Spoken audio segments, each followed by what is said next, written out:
Se te va. Sí, ya estás.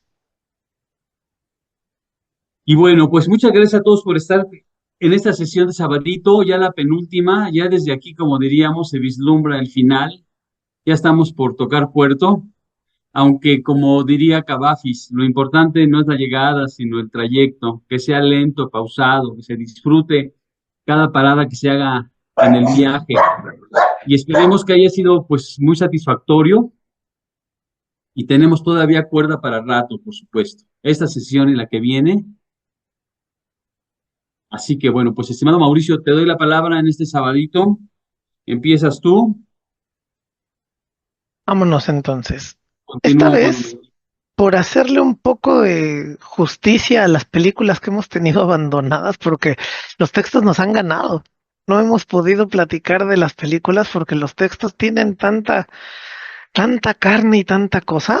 Decidimos empezar esta vez por la película que habíamos destinado para esta sesión, porque nos va a ayudar a tirar un hilo conductor eh, que queremos trabajar. El hilo conductor con el que nos va a ayudar la película de Huesera. Ojalá la hayan podido ver, si no la vieron ahora se las resumo. Este, ojalá hayan podido ver la película, pero lo que nos va a ayudar a construir es un hilo discursivo. Recuerden que lo que conversamos aquí no es la verdad en el mundo, ¿no? Cuando se hace crítica literaria, cuando se hace filosofía, cuando se participa en las ciencias sociales, cuando se participa en las humanidades, uno no está diciendo cómo es el mundo, uno está haciendo un análisis de lo que yo o un grupo de ellos, con un sistema determinado, con unas reglas específicas, podemos alcanzar a observar del mundo. Pero no significa que así sea el mundo, ¿no? O sea, cuando me quedé un poco con eso, con la pregunta de Nelson de, entonces, cuando yo escribo literatura, ¿qué tengo que hacer? Nada, lo que usted quiera, ¿no? El mundo es como es y nosotros lo estudiamos como podemos, pero que quede muy claro que hay una distancia importante entre el universo y la descripción de las leyes de la gravedad, ¿no? La descripción de las leyes de la gravedad es nuestra capacidad de entender es eso que pasa, pero que eso sea el mundo es difícil afirmarlo. Mucho más en las humanidades, mucho más en las ciencias sociales, mucho más en el arte, ¿no? Entonces, lo que estamos construyendo aquí es un hilo narrativo que nos sirva en esta clase, que nos sirva en estas reuniones de colegas, como para hablar de una cosa que era el centro constitutivo de nuestra discusión. Y es lo real maravilloso como un fenómeno que se distingue de las demás expresiones literarias de su época y de otras épocas. En Carpentier, cuando leímos a Carpentier, encontramos el principio unitario de lo real maravilloso, que bueno, usted puede leer a Borges y le puede parecer real maravilloso, y luego leerlo bajo otra lupa y decir, bueno, también es esta otra cosa. De nuevo, el mundo es el mundo, ¿no? Nosotros vamos construyendo un discurso al respecto. Entonces, esta lectura de Carpentier sobre la estética que se produce desde América Latina se basa fundamentalmente en un principio que, como hemos podido ver a lo largo de nuestras vidas, para nosotros, nosotras no es ajeno. La realidad que vivimos en América ni necesita de la ficción, ¿no? La realidad en América tiene tantos eventos sobrenaturales, tantos milagros cristianos, tantos milagros paganos, tantos eventos que vistos desde una mirada que organiza el mundo como la eurocéntrica, o que intenta organizar el mundo como la eurocéntrica, pues somos una anomalía constante, ¿sí? Y entonces en la estética literaria, no es que nosotros tengamos que crear un relato de fantasmas, pues nosotros vivimos con los fantasmas. Es más, en Pedro Páramo, pues nosotros somos los fantasmas, ¿no? Ni siquiera tenemos que convivir con ellos si somos nosotros, ¿no? En Aura no somos no estamos formando, no estamos integrando un relato sobrenatural preexistente, desde el inicio se nos dice, tú lees el periódico y ya estás atrapado. ¿No? Estás atrapado. La realidad ya te ha atrapado. Les mandé una noticia por el grupo de WhatsApp.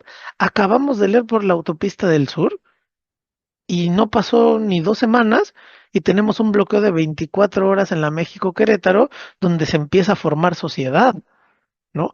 Claro, quizá no haya sido la sociedad burguesa ideal de la que hablaba Cortázar, ¿no? Que se pareciera más a la sociedad mexicana, con sus pleitos, con sus bocinazos, con su, ¿no? Con todo lo que rodea a la sociedad mexicana, pero lo que describe Cortázar que pasó en la autopista del sur, pasó en así antier en la vida real, ¿no?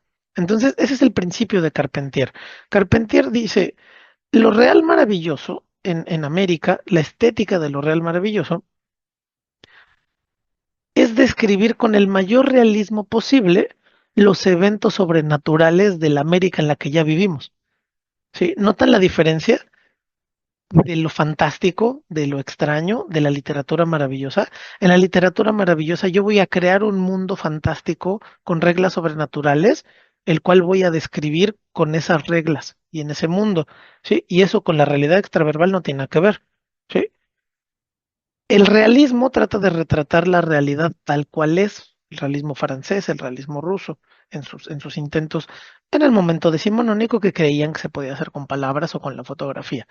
Carpentier, unos años después, avanza y dice, bueno, lo que escribimos en América en este momento es realismo. A usted, visión otra que no es americana, no le parece realismo porque usted no vive acá y la realidad acá es maravillosa. ¿Sí? Quiero empezar con Huesera porque es un retrato también de un problema de género que apenas ha comenzado a surgir desde hace unos 100 años para acá. Y que quede claro, que quede absoluta y completamente claro, cuando alguien les diga, es que no había autoras mexicanas, es falso. Es que no había pintoras mexicanas, es falso. Es que no había directoras mexicanas, es completa y absolutamente falso. La historia oficial del arte ha sido escrita por varones y ha reconocido a los varones. Tiene muy poco tiempo que eso está empezando como a cambiar. El primer momento en el que yo tengo registrado en la literatura contemporánea que hay un atisbo de eso es cuando Virginia Woolf eh, dice en una de sus novelas, creo que es en Alfaro, no, ¿cómo va a ser en un Alfaro? No, es en una habitación propia, perdón, perdón el lapsus, es en una habitación propia, que ella dice, una mujer para realizarse completamente, o sea, olvídense de la maternidad, necesita una habitación propia, ¿sí?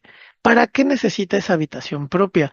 Para poder escribir la historia de las mujeres, ¿sí? Sin una habitación propia, es decir, sin una propiedad privada, sin derecho a la intimidad, sin derecho a la propiedad, sin derecho a la elección, pues cómo se va a contar la historia de las mujeres, ¿no? Entonces Virginia Woolf en una habitación propia dice necesitamos una habitación propia. Ojalá algún día tengamos oportunidad de hacer un curso de Virginia Woolf porque es espectacular. Pero en esta idea, la película de Huesera es una película que está dirigida por una mujer que se llama Michelle Garza Cervera, directora mexicana, y que retrata la anécdota de Valeria. Digamos, les cuento la fábula para quien no la vio. Valeria es una mujer de extracto popular, no es necesariamente pobre porque tiene una casota y el papá parece que tiene buena chamba y tal, pero culturalmente es de un extracto popular y se casa con un muchacho que parece más bien de la clase media, que vive en la colonia del Valle, que probablemente, por lo que nos relata la película, es hijo único y cumple el arquetipo del hijo de mami, ¿no? La mamá le paga, lo acompaña, lo organiza, le dice qué hacer, lo asiste en el matrimonio, etcétera, ¿no? Y pues se juntan y ella se embaraza. Ambos se ven muy emocionados por el embarazo, se ven como muy felices, eh, Pero el proceso del embarazo, verlo retratado en la película, pues es muy espectacular, ¿no? Porque no tenemos costumbre de eso. Pero cualquier mujer que haya tenido un hijo sabe cómo se siente, ¿no? Que se te empiece a mover la panza, que se te empiecen a tronar los huesos, que te empiecen a dar náuseas, que te empiecen a dar dolores, que empiece a haber un proceso como de también de construcción distinta de la química cerebral y que de pronto no tengo un humor rarísimo, ¿no? Entonces, pues empiezan a notar estos cambios en Valeria. Hay un momento en el que ella va al médico y el médico, ella es carpintera, ¿no? Ella trabaja la madera. Y el médico, por cierto, hombre, obstetra, ginecólogo, le dice, ten cuidado con los solventes, ¿no? Porque te pueden hacer daño, ¿no? Y luego, ten cuidado con el cigarro, y ten cuidado con los clavos, y ten cuidado con las astillas, y ten cuidado con el aserrín. Y entonces Valeria tiene que primero dejar de trabajar. Eso es lo primero, ¿no? Tiene que ceder toda su vida laboral para poder atender el proceso de gestación. Y luego viene un momento como de cisma en la película, muy intenso, en el que Valeria tiene que ceder su taller, ya no solo dejar de trabajar, ahora tiene que ceder su taller donde trabaja la madera para que sea el cuarto del bebé. Y el muchacho, el esposo, es profundamente insensible al respecto.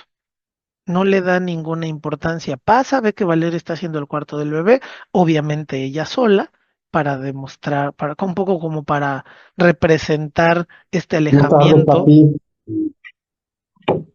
para representar este alejamiento de pues, paterno de los padres en la vida de la construcción de los hijos, ¿no? Eh, para no herir sensibilidades, no todos, ya saben, estamos hablando de la película, y Valeria en ese momento pues sufre un colapso. No sabemos si es emocional, no sabemos si es espiritual, no sabemos si es físico, pero se ve reflejado en todas esas dimensiones. A partir de que ella tiene que ceder su espacio de trabajo y convertir su taller en el cuarto de la niña, porque ellos deciden si enterarse que va a ser la niña, a partir de ese momento ella empieza a ver visiones supernaturales pues, bastante extremas. Se asoma por el balcón y ve como en el edificio de enfrente una mujer se para en el balcón, cruza y se avienta y cae al piso con las piernas rotas, con los brazos lastimados y con la cabeza, o sea, se ve que la cabeza pega y se ve el charco de sangre. Valeria se espanta muchísimo y se espanta más. Bueno, primero se espanta muchísimo, va a buscar al esposo, cuando regresan ya no hay cuerpo, ¿no? Entonces ella como que se saca de onda, no sé qué está pasando, el hombre con esta insensibilidad le dice, ay, ya no es nada, no es nada. Ya habrán escuchado y habrán dicho esa frase 10,000 veces, ¿no? Ay, no es nada, no es nada, ¿no? Entonces Valeria se queda así en shock y unos momentos después se escucha que tocan a la puerta, va a ver quién es, no se ve nadie, ella baja para asomarse en el edificio y la toma, que es como desde arriba en unas escaleras de estas de edificio clásico de la del Valle o de la Narvarte o de por ahí, la toma es aérea y se ve como la mujer que se acaba de lanzar del otro edificio ha llegado arrastrándose hasta la puerta de Valeria y se mete a la casa. Entonces, a partir de ahí, Valeria sufre una angustia tremenda, tremenda, tremenda, porque todo mundo la está presionando con la maternidad. Siente presión médica, siente presión de la suegra, siente presión del papá, perdón, de la mamá del muchacho, de la suegra, y de su familia, de la familia de Valeria. eh, de nuevo, no todas, pero sufre la crueldad de la familia mexicana, ¿no? Que tienen unas bromas extra pesadas, que son unos mandados con los chismes, o sea, no, no cuentes eso, pues lo cuento y te chingo, ¿no? Para que te duela más, ¿no? No, oye, es que tengo un pequeño trauma con esto. Pues le voy a meter el dedo así hasta que te sangre y llores, ¿no? Entonces Valeria sufrió un accidente cuando era pequeña, se le cayó un bebé y ella era chiquita, tenía muy poquitos años, le encargan a un bebé de la vecina y se le cae por las escaleras y la rueda, pa, pa, pa, pa, pa, pa, pa, pa, pa, pa, pa. Y lo cuentan como una anécdota graciosa para fastidiar a Valeria enfrente del esposo, ¿no? Y como para hacerla quedar mal de que es una terrible madre, ¿no? Y inmediatamente ella tiene que cuidar a los sobrinos, y con los sobrinos se arma un pleito enorme porque Valeria los descuida también, ¿no? Valeria los descuida y cuando regresan de la fiesta su hermana y sus papás, pues le reclaman y le hacen un pancho espantoso. Y entonces ella solo va sintiendo la presión, ¿no? De la maternidad, de su incapacidad para ser madre, del abandono de su esposo, que no, obviamente no la va a acompañar en la maternidad. O sea, digamos, visto desde fuera como un tercero, es evidente que si el papá de la criatura no te ayuda a pintar el cuarto, pues no va a participar en la crianza, ¿no? Si el papá de la criatura te va a decir, ay, estás loca con eso que estás viendo, no va a participar de manera adecuada en la crianza. Entonces, es un golpe muy duro para las personas que han pasado por ello, verlo, porque pues revela una sociedad mexicana machista que cree que los cuidados son responsabilidad únicamente de la mujer, que son familias muy agresivas, que somos familias muy agresivas, ¿no? Y entonces lo representan en escena y uno choca con eso, ¿no? Un poco. Entonces Valeria, ya en crisis, va y busca a, vamos a decir, su exnovia. O sea, nunca sabemos si fueron novias de que se preguntaron si querían ser novias, pero sabemos que fueron pareja, va a buscar a su expareja pues en el barrio, pues, ¿no? Así en el barrio donde ella creció, tienen ahí un affair, pero Valeria está hecha pedazos, hecha pedazos.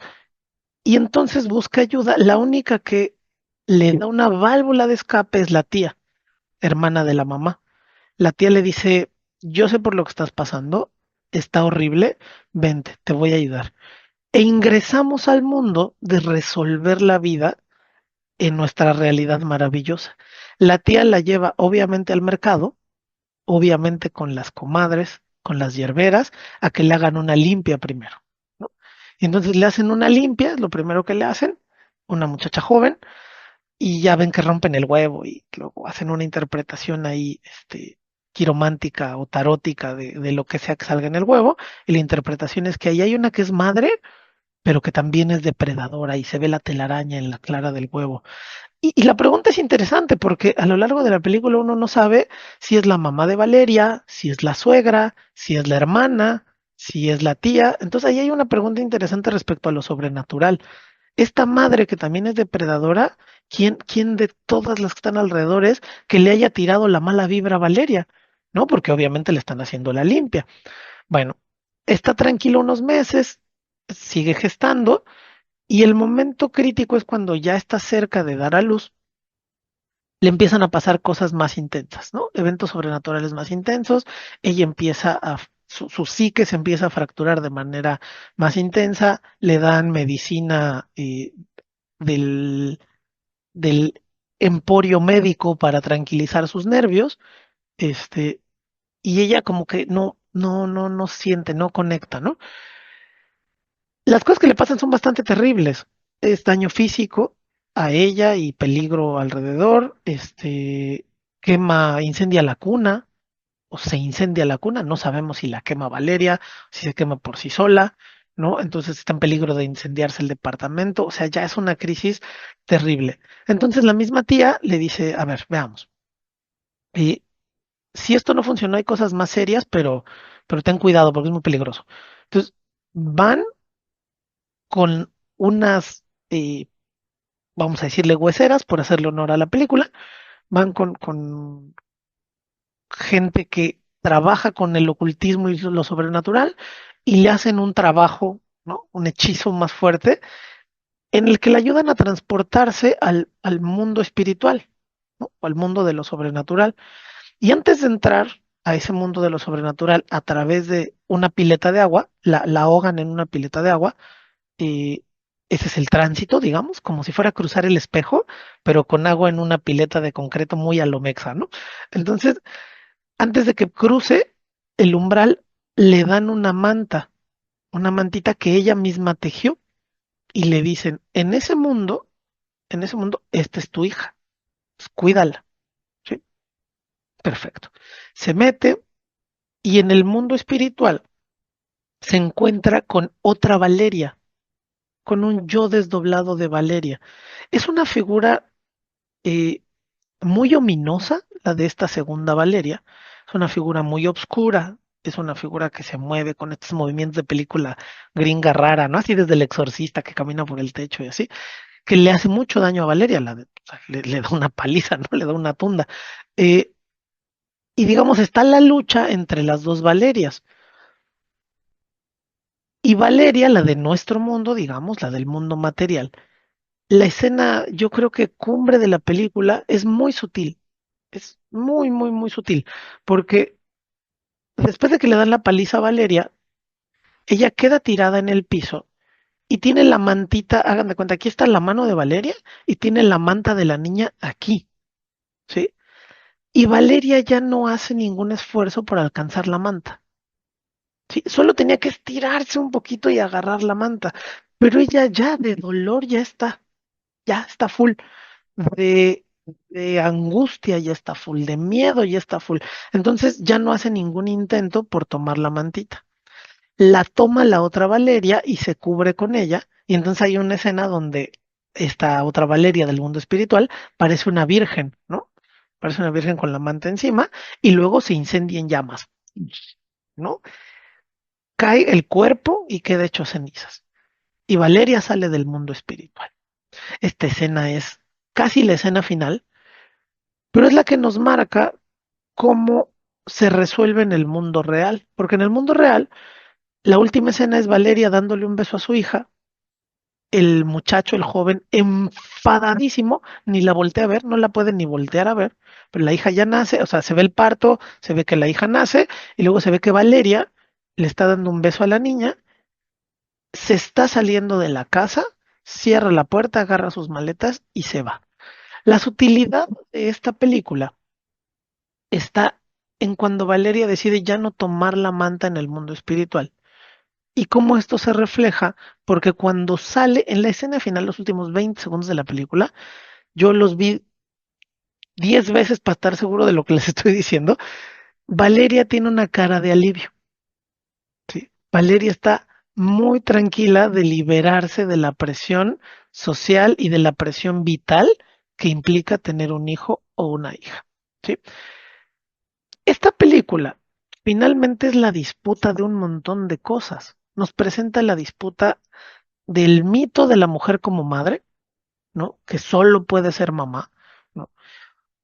El problema de la mujer moderna que trabaja y que quiere ser independiente, y para ser independiente hay que ser primero independiente económicamente, si no hay independencia económica, no hay independencia, y que se confronta, ¿no? Y entonces, o sea, tener un hijo o una hija es una chamba de tiempo completo, como para además tener tu chamba, entonces tienes que renunciar a una de las dos. Luego haces malabares con las dos, pero si lo que tienes al lado es un bulto que lo único que te dice es que estás loca, pues está muy complicado lograr hacer esos malabares, ¿no? Esa presión durante, yo creo que la segunda mitad del siglo XX, fue una presión que aguantaron las mujeres con mucho tesón, ¿no? Y siguen saliendo a las fábricas y seguían saliendo a trabajar y tal. Pero esta época y esta película me parece que representa muy bien también el conflicto entre épocas, ¿no? En cualquier otra época, en el siglo pasado y de siglo pasado para atrás, lo que hace Valeria es satanizable por cualquier miembro de la sociedad. No, la peor madre del mundo, como dejó a su hija, como no sé qué, pero creo que la película justo lo que hace es construir un argumento de cómo voy a tener una hija en esas condiciones, ¿no? Si es verdad, supongamos que lo resolvemos de manera lógica. Si es verdad que tiene la psique fracturada, es muy responsable lo que está haciendo Valeria. ¿Cómo vas a tener un hijo mientras tú tienes la psique fracturada? ¿Cómo lo vas a educar? ¿No? Suponiendo que tiene que decidir, ¿no? Entre una cosa y otra, ¿por qué, ¿por qué tener una vida miserable y hacerle la vida miserable a los demás, ¿no? Si sabes que no es lo tuyo, que no va a ser lo tuyo. Entonces, la época plantea, por un lado, el conflicto de la figura materna. Por otro lado, el conflicto de las épocas, y uno que a mí me parece muy interesante y que tendría que ver con Carpentier, el vínculo o las antípodas que representan la medicina eh, científica, la medicina en su sentido positivista, en su sentido alopático, versus los remedios tradicionales, ¿no? La limpia en el mercado, que te tomes un tecito, ¿qué tal? Y cómo, bueno, esto, no sé si lo hemos conversado alguna vez, pero eh, hay unas teorías muy fuertes desde el feminismo que están ahora, justo en el siglo XX, XXI, señalando que otra vez se ha robado, se ha destituido a la mujer de su derecho a la maternidad, ay, perdón, de su derecho a la maternidad. ¿Quién lo ha robado? Los obstetras, por supuesto. ¿Sí? Porque un ginecólogo hombre que nunca ha tenido ni un cólico menstrual, porque él te tendría que decir cómo llevar tu embarazo? ¿No? Es muy raro. No, no comparten las sensaciones, no comparten, pero lo que está sustentado ahí es el conocimiento científico universalista de la idea eurocéntrica, ¿no? Como este tipo de mujer, esta construcción de mujer de esta época se siente de esta manera, pues lo universalizamos y entonces construimos una disciplina que es la obstetricia, la ginecología, donde no importa si eres varón, mujer, si tienes 22 años o si tienes 60, tú puedes disponer del conocimiento para operar sobre cuerpos ajenos, ¿no? Entonces es súper interesante porque también está esta relación. Y por otra parte, ¿qué pasa con el conocimiento tradicional? Es muy inexacto. Sacrifica toda la certeza, sacrifica toda la exactitud de la posibilidad de remedio, pero está dotada por completo del contexto. ¿Sí? Las señoras que atienden a Valeria son amigas de la tía, le hacen bola alrededor, ¿no? Digamos que son como un grupo, es un vínculo, son las únicas que la arropan y que le dicen, no estás loca, güey. No estás loca, lo que a ti te está pasando tiene todo el sentido del mundo y nosotras te vamos a ayudar. ¿Sí? Nunca, o sea, tampoco hay una discusión metafísica, ¿no? De si existen o no existen los fantasmas. Lo que vemos es como el médico le dice, no, no, no, ya, cállate, tómate estos chochos.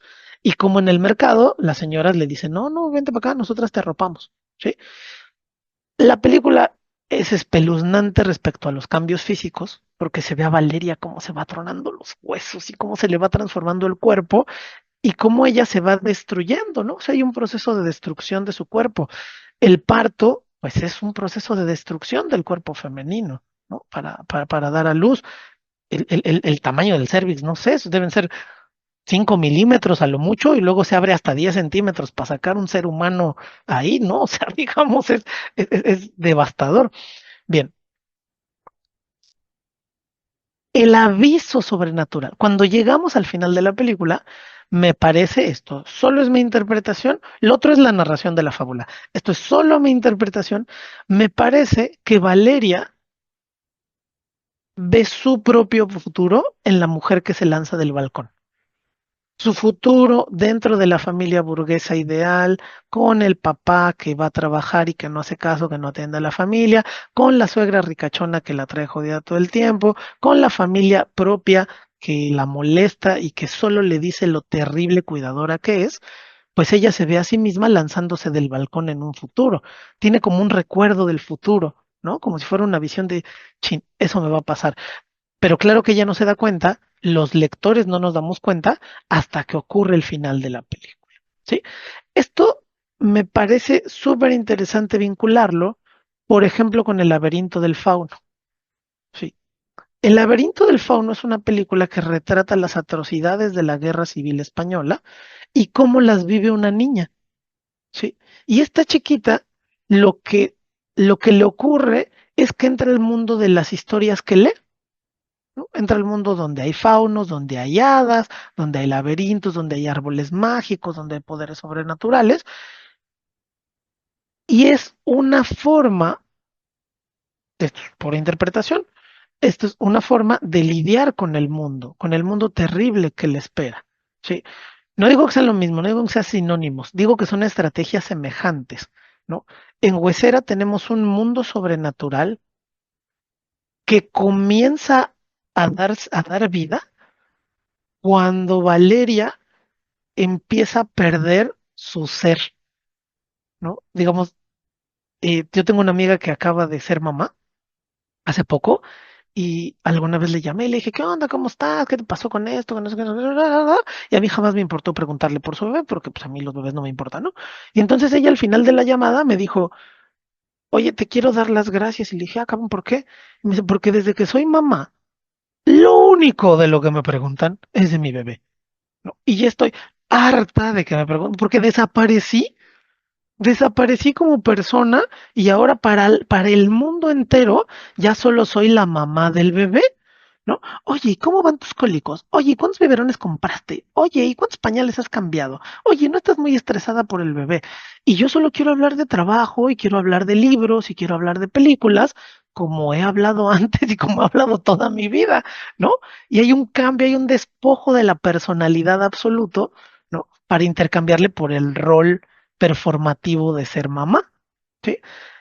Bien, eso es lo que le ocurre a Valeria. El mundo sobrenatural viene cuando la despojan de su identidad. Y entonces el mundo espiritual, el espíritu que está siendo desquebrajado de Valeria, pues tiembla, por supuesto. En el laberinto del fauno hay una operación semejante con la inocencia. Es una niña chiquita de 10 años y el mundo es una locura.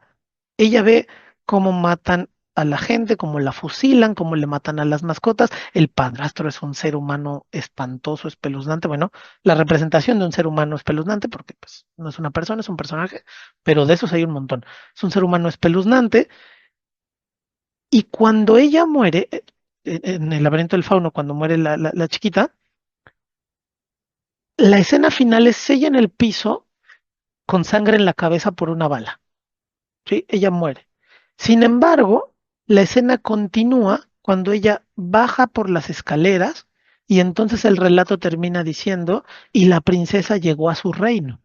¿Sí? Entonces, hay un desplazamiento entre lo sobrenatural y entre lo que vamos a considerar, solo le voy a decir lo no sobrenatural.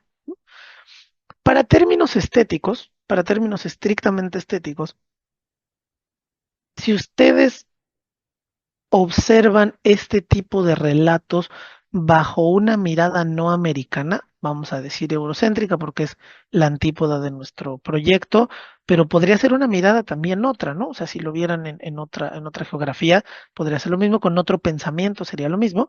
Eh, es como un relato de terror sobrenatural, ¿sí? Digamos, como un relato de, ah, los fantasmas, ah, los aparecidos, ah, la pasaron al mundo al otro mundo, ¿no? Pero cualquier mujer de este país, y no sé si del planeta, pero por lo menos de este país, sabe que esa película no es una película de terror sobrenatural, es una película de terror corporal, de terror social, de terror psicológico, de ver cómo se transforma el mundo conforme se transforma tu cuerpo y toda esa construcción, si como Valeria no te satisface la idea de la realización de ser mamá, pues es espantoso, es horrible. Sí. Recuerden que el mito de la maternidad y las mamás estilo Sara García y la madre devota, todo eso es un mito decimonónico. No lo naturalicen, no crean que siempre ha sido, que toda la existencia de las mamás han sido así, que son súper entregadas, que hacen todo por sus hijos, que sacrifican todo. No, calma. Eso es un mito americano del siglo XIX. ¿Sí? Eh, para términos concretos, en Estados Unidos a los 18 años, tu mamá y tu papá te corren de la casa y vámonos, ¿no? Circúlale porque ya tienes otra vida, porque responden a otra ética, ¿no? Responden a una ética y a una moral religiosa distinta que tiene que ver más con el protestantismo, en el que uno se gana el más allá trabajando, ¿no? Y nosotros tenemos como esta ética, esta moralidad muy católica, ¿no? Los que sean, así los ateos más ateos como yo, igual no trabajamos el 12 de diciembre, ¿no? O los ateos más ateos, igual descansamos en Navidad. Entonces hay un axioma cultural, como les decía la semana anterior, hay un axioma cultural del cual pues no nos podemos escapar. Efectivamente, Marco, en el siglo XIX no solo existían las escuelas de madres, ideológicamente había un programa de Estado para constituir a las mamás como al Estado le convenía que se constituyeran. Había revistas de cómo ser mamás, había escuelas de cómo ser mamás, había, ¿sí? Entonces, lo que opone la posición de Huesera es el mito de la maternidad de la mamá mexicana tradicional como la entendemos en el siglo XX versus un nuevo modelo de concepción de lo que es la mujer en un sentido identitario que ya no necesita de ser mamá para realizarse. ¿Sí?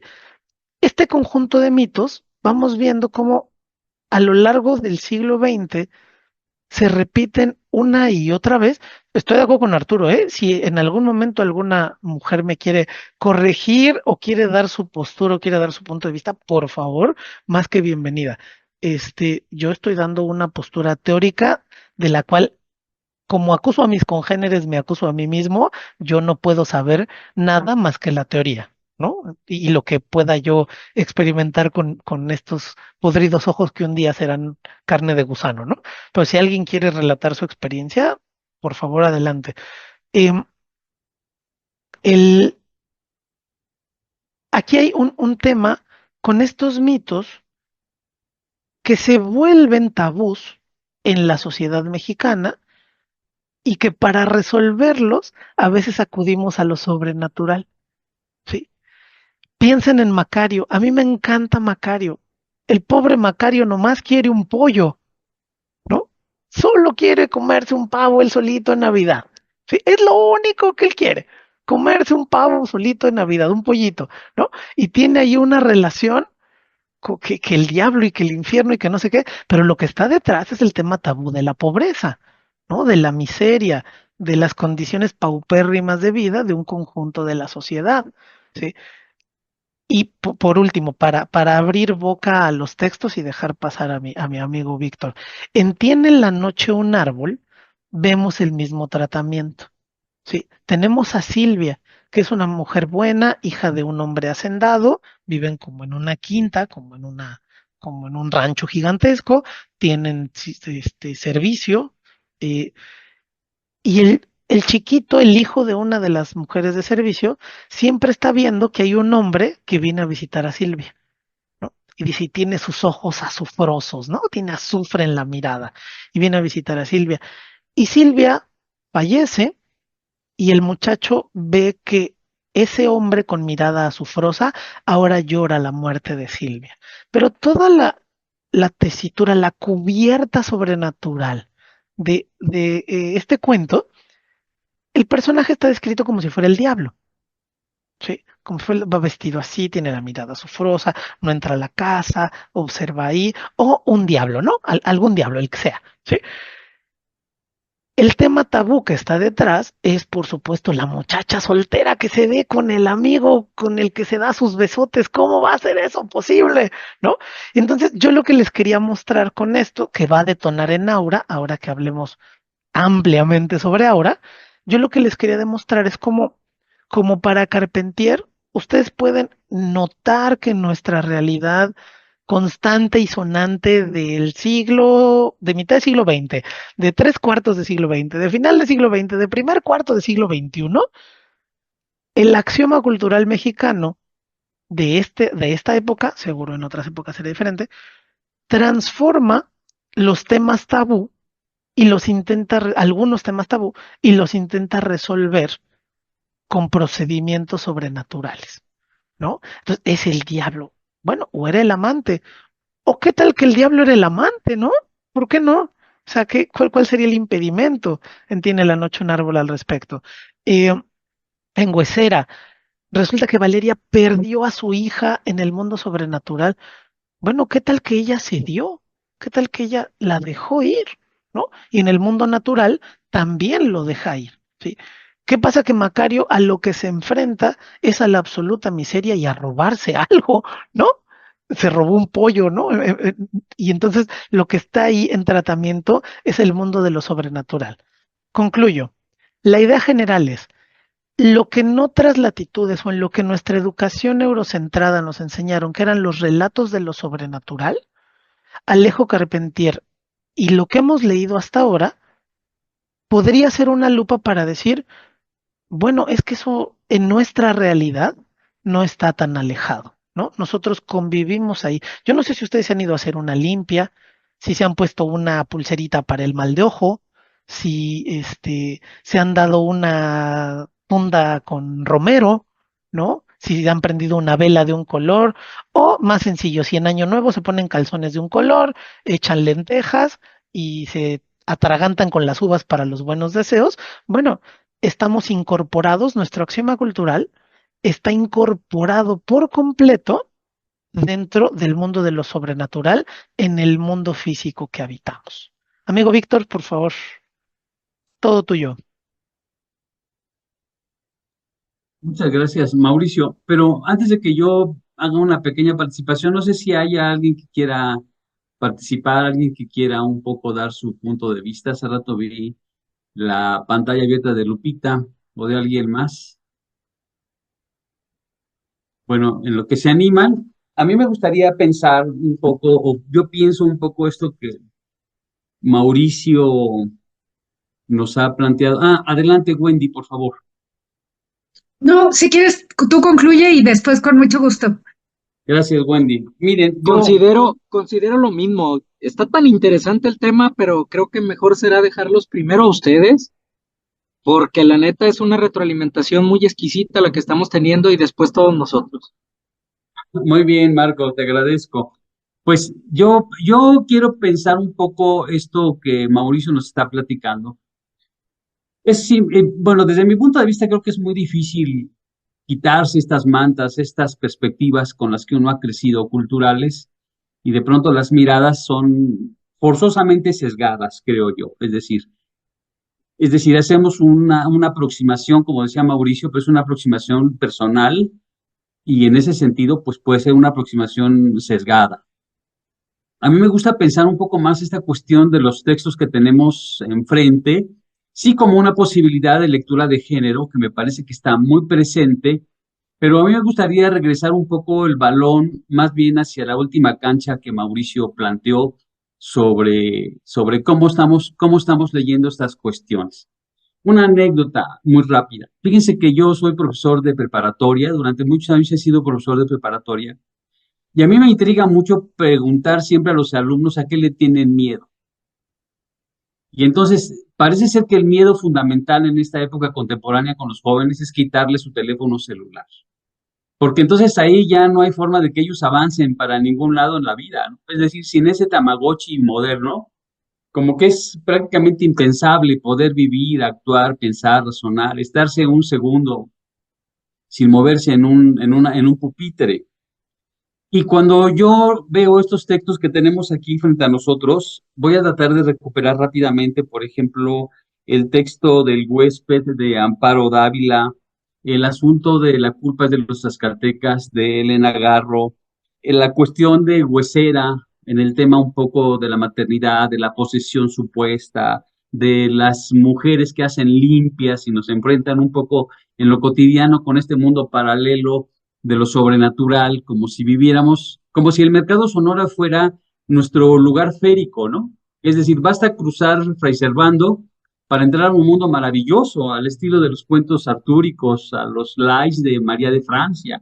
Entonces entramos a un mundo, a un paquete, digamos, que es completamente otro del que está exactamente sobre la calle de Fray Servando.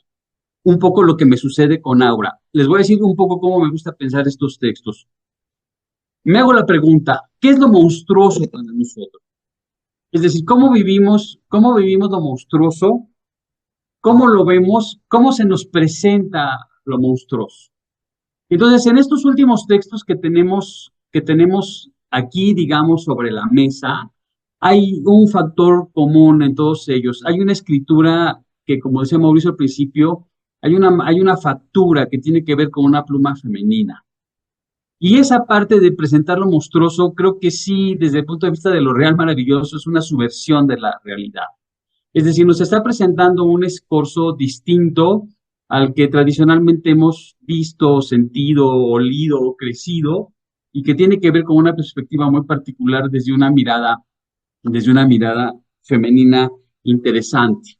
Pienso, por ejemplo, en el caso del huésped, quizás esa parte monstruosa que ocurra, es decir, esa cuestión que el lector tiene como impedimento saber exactamente a quién tienen encerrado, a quién matan dentro del cuarto, es una manera de la realidad monstruosa sobre lo que está viviendo un personaje femenino. Llámese patriarcado, llámese opresión, llámese soledad, llámese encierro, llámese la princesa en la torre del castillo.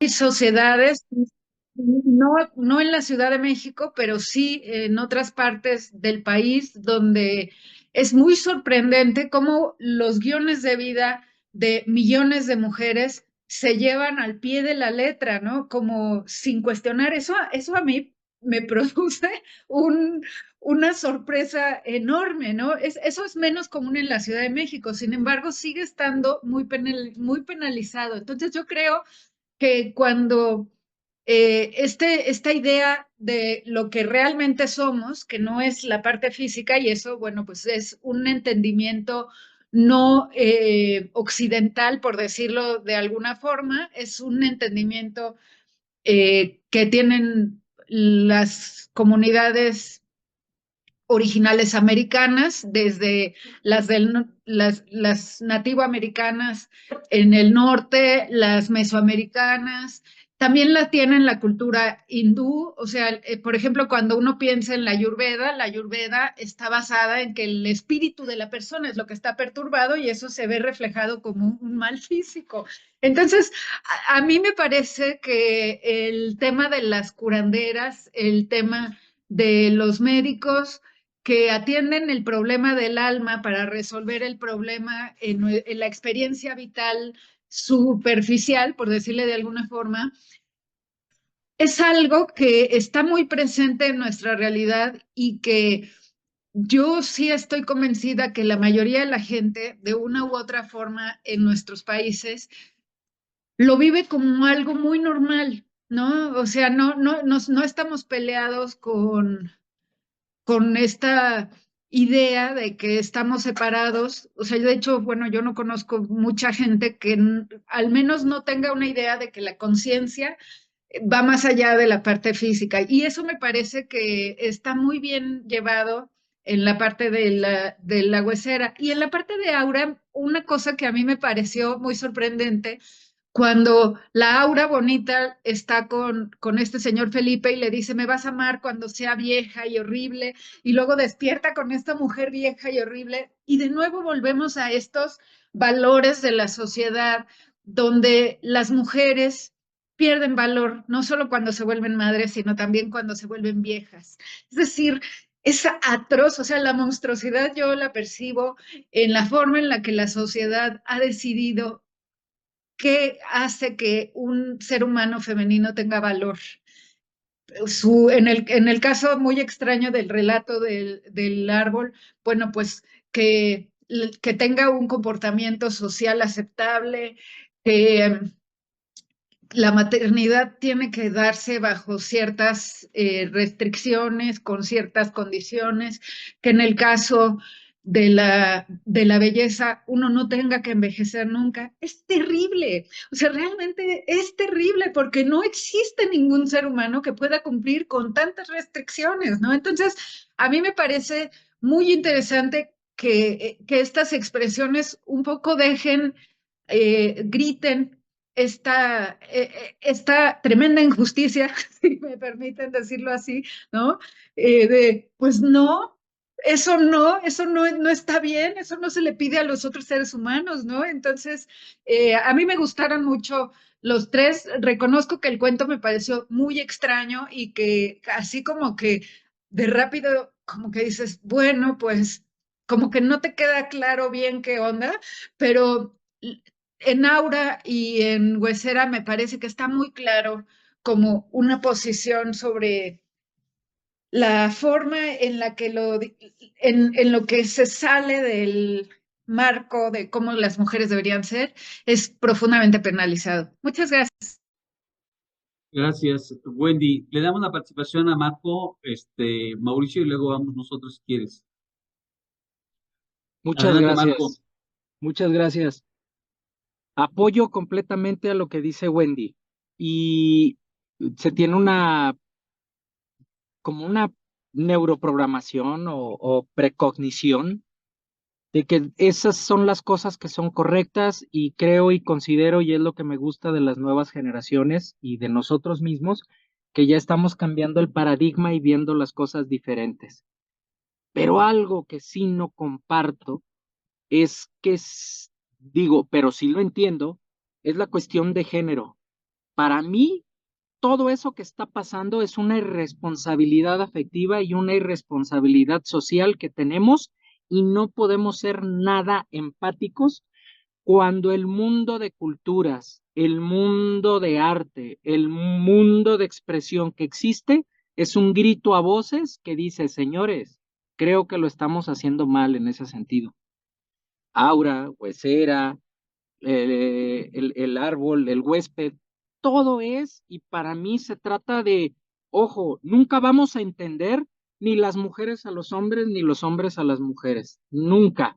Cada uno tiene su punto de vista, podemos compartir un punto de vista, pero creo que donde debemos llegar es al ser empático. O sea, tratar de no tratar de entender, sino de comprender la situación y ser solidarios, ser esas cuestiones, insisto, la mayoría de escritos, de arte que está representado, de todo de eso se trata, señor Abusado. Creo que lo mejor para realizarse como sociedad es esto, es aquello, y al final tener esa responsabilidad afectiva, esa responsabilidad sentimental y ser empático. Digo, eso es lo que me gusta y es lo que trata de expresar más todavía nuestra cuestión, nuestro arte, la manera en la que nos expresamos con lo realismo que somos los latinoamericanos. Somos demasiado afectivos. Digo, ¿y por qué no me gusta la cuestión de género si los aztecas, mexicas, lo que ustedes quieran,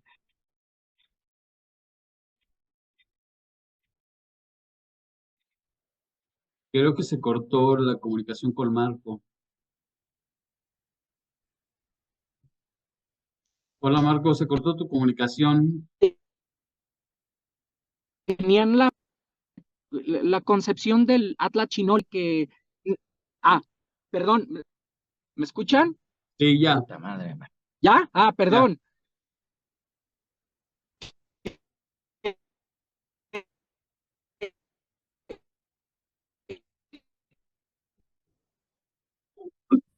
No, Marco, se sigue perdiendo el audio. No se te escucha.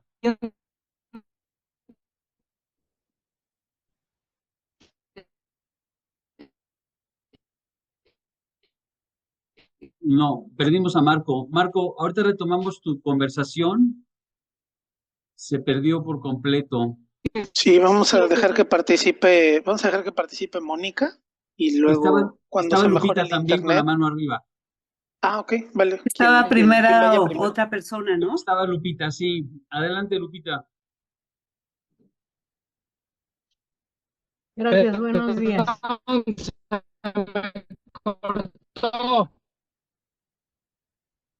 ¿Me escuchan?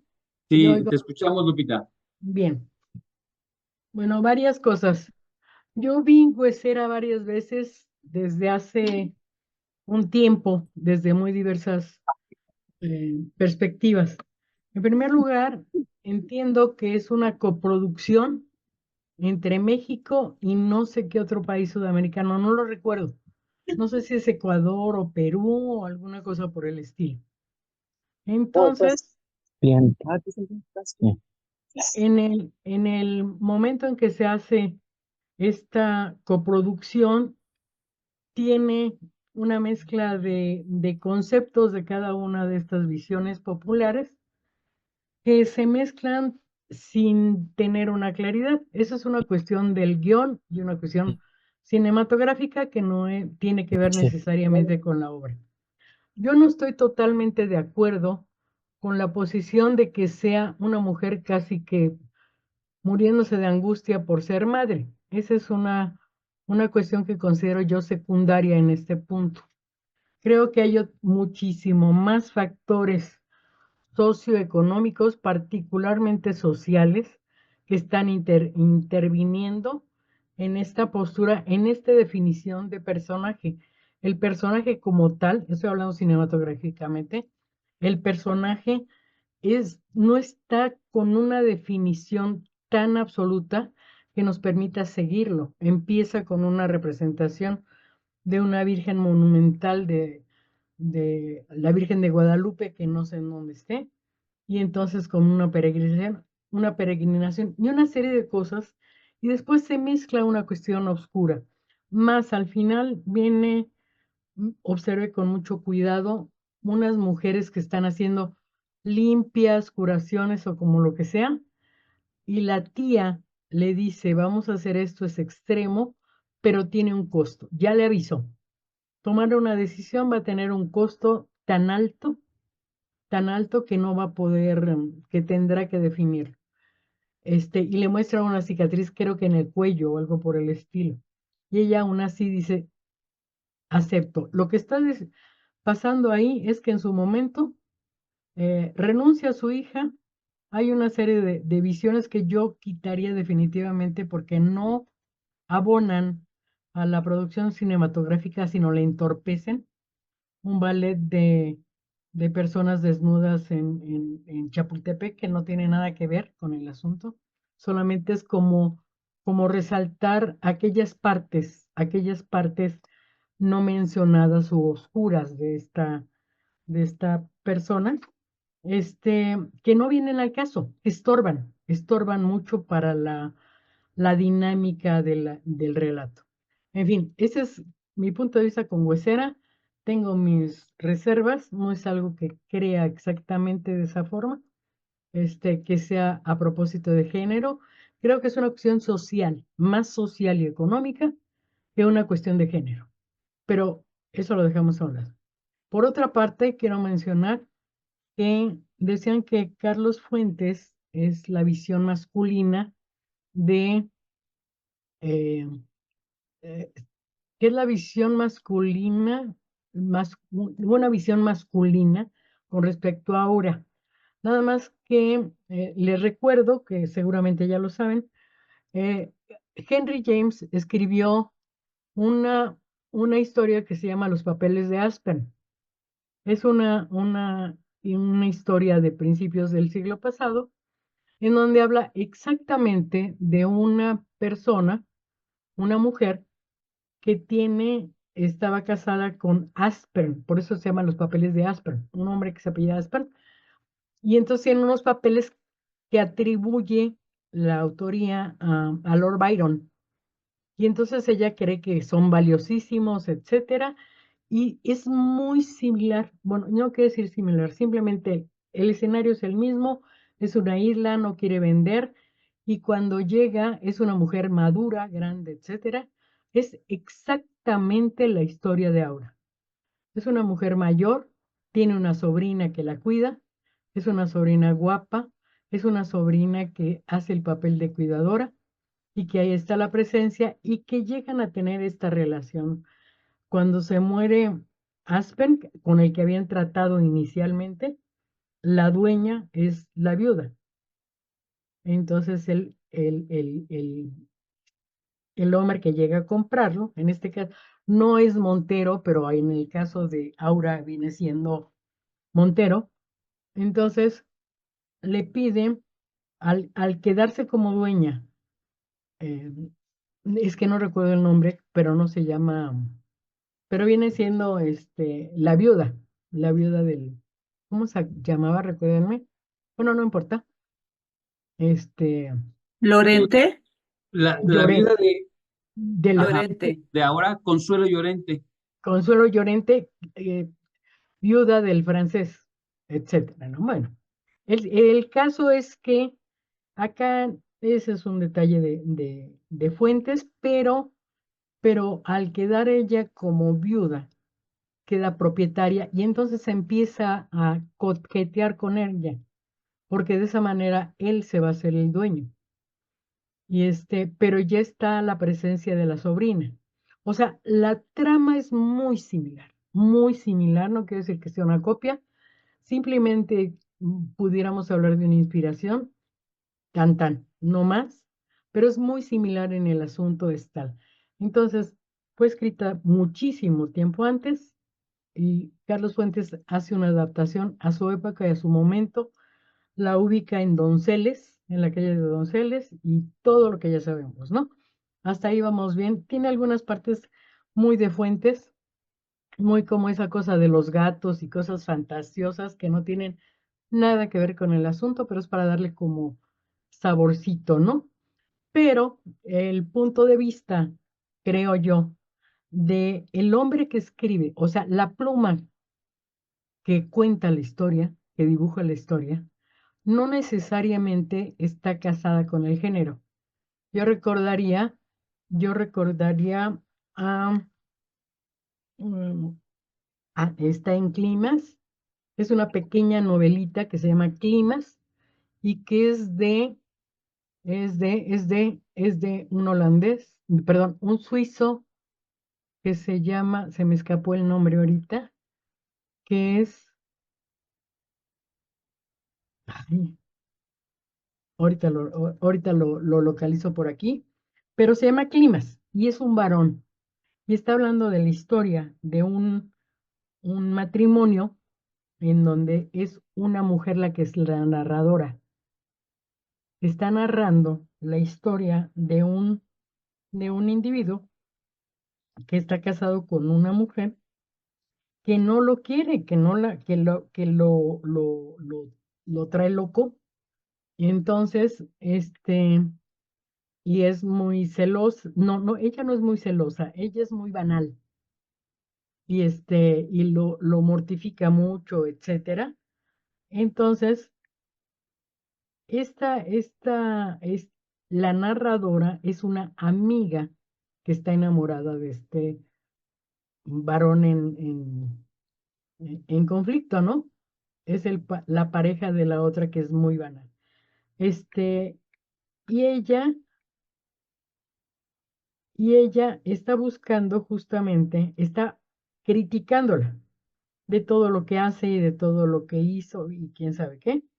Y entonces finalmente se suicida la amiga mala. Ya lo encontré, ahorita les digo cómo se llama. Entonces, este, se llama André Maurois, sin duda lo habrán leído. ¿Ya lo recuerdan? Entonces, se suicida porque es una mujer banal, como con una serie de ideas extrañas, y se casa finalmente la enamorada, la amiga, pero la cosa viene siendo lo contrario, lo opuesto. Entonces el hombre que antes era muy devoto de la esposa, ahora se convierte en un tirano. Y esta es la nueva víctima. Por lo tanto, el punto de vista no tiene que ver con el género.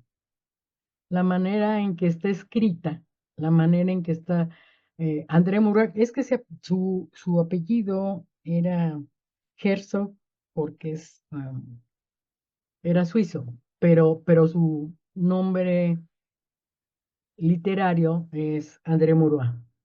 Entonces, aquí creo que esta cuestión del género no es lo que está jugando exactamente. Me recuerda también otra que se llama El último encuentro de, de este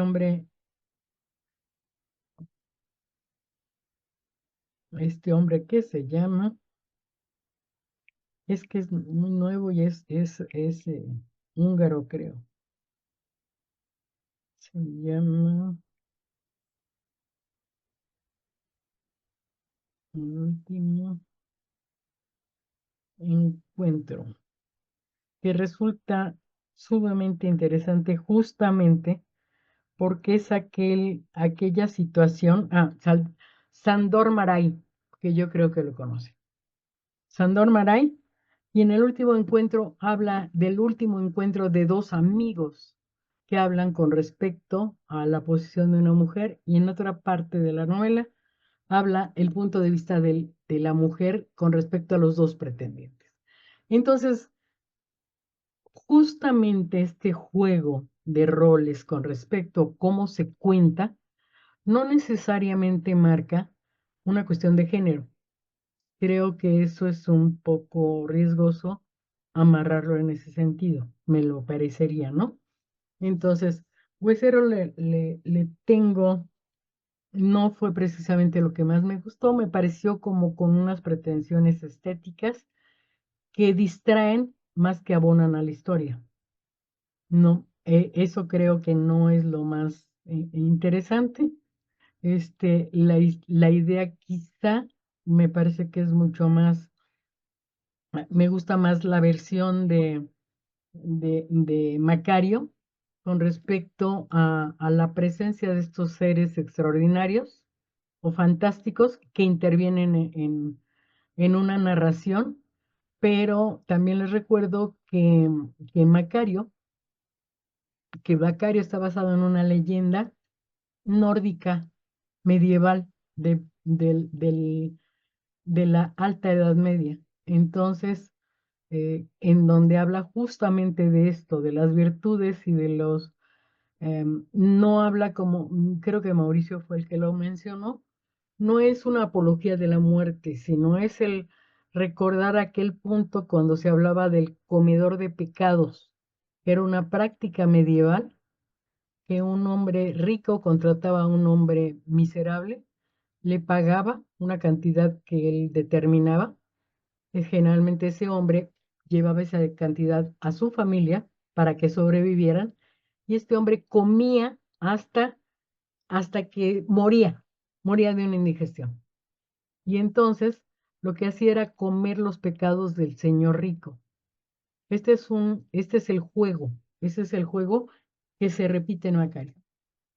Aquel hombre que muere no se murió por susto ni por miedo, se murió porque no estaba acostumbrado a comer, se murió de una indigestión, que viene siendo la fábula, o bueno, no la fábula, sino la historia justamente del comedor de pecados, que era comer los pecados de los ricos a través de un festín. Y eso es del alta Edad Media interesante, muy gótico, muy interesante. Pero ese es, con respecto a género, tengo mis reservas y quizá en otro momento podríamos platicarlo con más detalle y con apoyo de más lecturas en otro sentido, ¿no? Sí, Lupita, muchas gracias. Al contrario. Yo, yo quiero retomar algo de lo que tú mencionaste ahorita, que tiene que ver un poco con los hipotextos o con los textos que van dándole lugar a textos mucho más recientes. Efectivamente, seguramente lo que hace Carlos Fuentes en Aura Espérame, es perdón. Antes de hablar de los hipotextos, Mónica quería hablar. Perdón, adelante. Ese es el otro tema con el que vamos a ingresar ahora, ¿no? Entonces, Mónica, porfa, adelante. Sí, seré breve. No sé si pueda compartir una imagen muy rápido. Mm. Sí, O sí, listo. o tú la puedes compartir, Hugo, te la pasé. Ya la puedes O, compartir tú si quieres. ¿sí? Sí, Perfecto. A Mándamela, ver, mándamela a mi WhatsApp y la comparto. ya te la compartí, pero aquí la tengo, a ver si puedo. A ver. ahí está. La alcanzan a ver, bueno, es muy mala Sí, imagen, pero yo nada más quería dar un comentario a partir del marco teórico que nos ofreció Mauricio al principio y que no me voy a cansar de agradecer estar en esta clase a Hugo y a Mauricio, porque sí me ha podido como centrar conceptos a partir de Carpentier y de la visión europea. Este es un cuadro de Carlos Orozco Romero, 1942, se llama La Manda.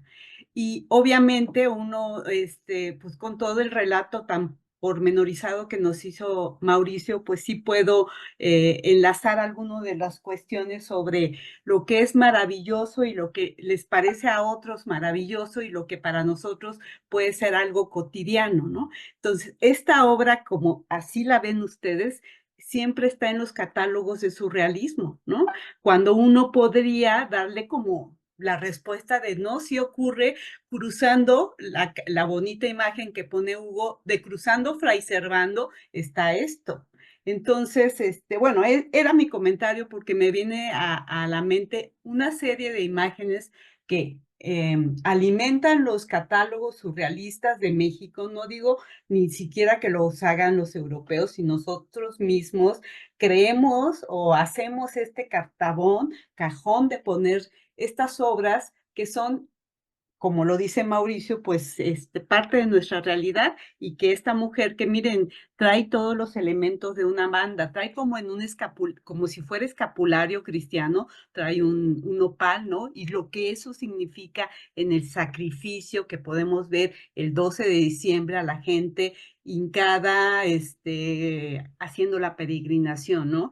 No podemos no estar de acuerdo, pero sabemos que es parte de una realidad fortísima para ese sector de la gente que va con una verdad y una consigna. Entonces yo nada más quería decir eso, como me manejo con imágenes, y agradecer otra vez a Mauricio el marco teórico que me está, que nos está dando. Y el segundo comentario rápido, lo de género, pues sí valdría la pena después platicarlo, pero no sé si Carlos Fuentes esté capacitado para hablar de cómo siente una mujer. Yo creo que por supuesto que sí. Nada más hay que ver la primera hoja de Fernando del Paso en Noticias del Imperio, cómo describe la locura de una mujer como Carlota, y me parece pues casi insuperable. Pero bueno, aquí termino mi comentario. Muchas gracias. Gracias, Para Moni. continuar con el tema de la imagen y darle la palabra a Víctor, tú dijiste Y- alguna vez que había un asunto con que a Frida Kahlo siempre la consideraban como surrealista y ya no se consideraba ella surrealista. Este es el tránsito. Cuando Frida Kahlo se dibuja ella misma con la columna ateniense toda destruida, ella no está atendiendo a la suprarrealidad. Ella está escribiendo y describiendo su dolor, ¿no? Cotidiano de la fractura de espina que tiene, ¿no? Pero la mirada europea la catalogó como si fuera surrealista cuando ella estaba cruzando Fray Servando, ¿no? Entonces, eso, Mónica, muchas Exacto. gracias. Y Gracias. sola una cosa, sí hizo Frida Kahlo obra surrealista, pero con conciencia. Nada más quería comentar eso. Pero Claro, claro. ok, gracias. Gracias, Mónica. Hay un comentario aquí en el chat. Lili, ¿tú quieres participar?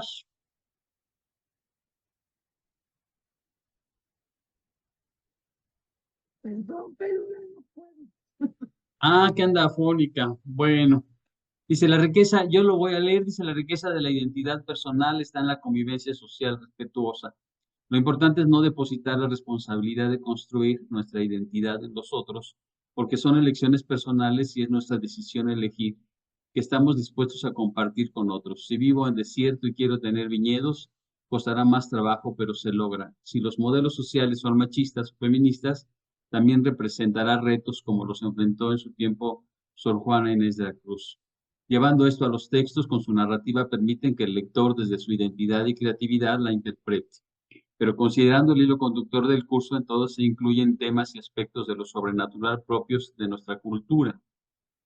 Como bien ya se mencionó, probablemente en la identidad conformada por quienes convivimos en este espacio, quizá usamos amuletos, recurrimos a horóscopos, nos persinamos, etcétera, o bien es tanto que se opta por ser agnóstico. Muy bien, pues el comentario de Liliana. Y quería yo solamente comentar un par de cosas. Sí, yo comparto algunos de los aspectos que nos expuso Lupita. Cuando yo mencionaba el tema de Fuentes, por supuesto que creo que Fuentes está haciendo con Aura un empoderamiento de la mujer. Es decir, yo creo que se puede ver. Aquí la cuestión es que la literatura es transdiscursiva y en el asunto de nuestro eje de lo real maravilloso, parte de esa transdiscursividad pues toca las cuestiones de género y es una de las lupas con las cuales se puede ver y está próxima, por supuesto, al tema de lo real maravilloso desde el punto de vista quizás como yo traté de abordarlo hace rato, desde cómo pensamos lo monstruoso. Por ejemplo, esta aproximación que nos da Wendy sobre la posibilidad de la no elección o la de elegir mal o elegir y después darme cuenta que no era lo que yo quería, pues es una aproximación también quizás al asunto de lo monstruoso que estamos viviendo aquí. Un poco en ese sentido, Lupita, quería comentar esta parte de Carlos Fuentes. Y la otra cuestión también en el asunto de que la literatura se crea a partir de la literatura. Sí, yo creo que Fuentes se está valiendo de algunos hipotextos. Tú mencionas muy bien el de los papeles de Asper, que es de Henry James, pero me parece que quizás la obra central en Fuentes, desde el punto de vista literario también, está en un cuentito estupendo de uno de los escritores que yo creo que formó a muchos escritores latinoamericanos, que fue Alfonso Reyes. Este cuento se llama La Cena. La Cena de Reyes es un textito de 1912, donde efectivamente, si yo leo La Cena de Alfonso Reyes, estoy leyendo de alguna manera lo que Carlos Fuentes va a hacer en 1962 con Aura. Esa figura espectral de dos mujeres, del el personaje masculino que es invitado mediante una serie de recursos extraños a una cena que se ubica en la Ciudad de México y que llega a esta casa y en esta casa se encuentra con dos mujeres que lo reciben, que lo invitan a cenar, que le invitan a alguna bebida espirituosa, que hacen un poco que su mente se obnubile, lo llevan a un lugar de la casa, en un lugar de la Ciudad de México, donde hay un jardín, y en ese jardín hay plantas, dice el personaje que veía un poco que se arrancaban el tallo y trepaban por su mismo cuerpo. Una serie de cuestiones interesantes. Creo que el hipotexto principal, al menos creo que sería uno de los que merecería una lectura después de Aura, es el de La Cena de Alfonso Reyes. Me parece que ahí está centrado buena parte de lo que Reyes después va a ser muy bien también complementando este asunto de la figura mujer bruja, no desde el punto de vista negativo, peyorativo, como marginal, sino creo que Fuentes, al basarse también en este texto de Jules Michelet que se llama La Bruja, estaría más bien empoderando el papel de la mujer como una figura en la sociedad que tiene un conocimiento más allá del conocimiento de lo masculino que le ha permitido tener alcances interesantes dentro de la sociedad. Por ahí creo que iría un poco esta parte de la literatura dentro de la literatura y un poco el sentido de la transdiscursividad en el texto. Mauricio, ¿tú querías decir algo? Uy, yo tengo toneladas de cosas para decir. A ver, para entrarnos a Aura, porque ya para poder hablar la última media hora de Aura, voy a intentar cerrar este primer circuito narrativo que yo les quería plantear. Lo primero, por favor recuerden de nuevo lo que les dije al inicio. Voy a intentar ser circular en ese sentido. El objeto literario no es una cosa o no es la otra. Les invito a no ceder a la necesidad de hacer juicios universales, ¿no? Es que esa obra es esto. No, yo en esa obra veo esto, ¿no? Pero ¿qué es la obra o qué no es la obra? Uy, se han escrito ríos de tinta al respecto, ¿no? ¿Qué es esta pintura o qué no es esta pintura? Igual, hay ríos de texto al respecto. Yo les diría, es lo que yo veo, ¿no? Lo que yo alcanzo a ver, lo que yo alcanzo a interpretar con las lecturas que yo tengo, con la tradición que he leído, con mi educación, con mi vivencia personal, yo alcanzo a observar esto, ¿sí? Hay puntos objetivables, como la fábula. La fábula, el personaje va del punto A al B y luego del punto B llega al punto C. En una pintura, aquí se está utilizando un color de este tipo y es óleo sobre tela, o es acrílico sobre lienzo, o es, ¿no? Hay puntos objetivables. Luego, ¿qué me provocan esos puntos objetivables? Eso ya es muy mío, ¿no? Eso ya es muy mío. Entonces, solo que recuerden que la obra no es que sea esto o sea aquello, es que tiene puntos objetivables y lo demás yo lo interpreto de alguna manera. Punto número dos, en ese ánimo de cambiar de lupas, yo les diría que no pongan resistencia a la lectura de género. Es una lectura deliciosa, vale la pena siempre repensarse una y otra vez en los roles de género que, por cierto, nos fueron asignados. No es una decisión propia. Cuando a mí me dijeron, tú tienes que jugar con carritos, No es que yo pudiera decidir, es que a mí solo me regalaron carritos los primeros 5 años de vida.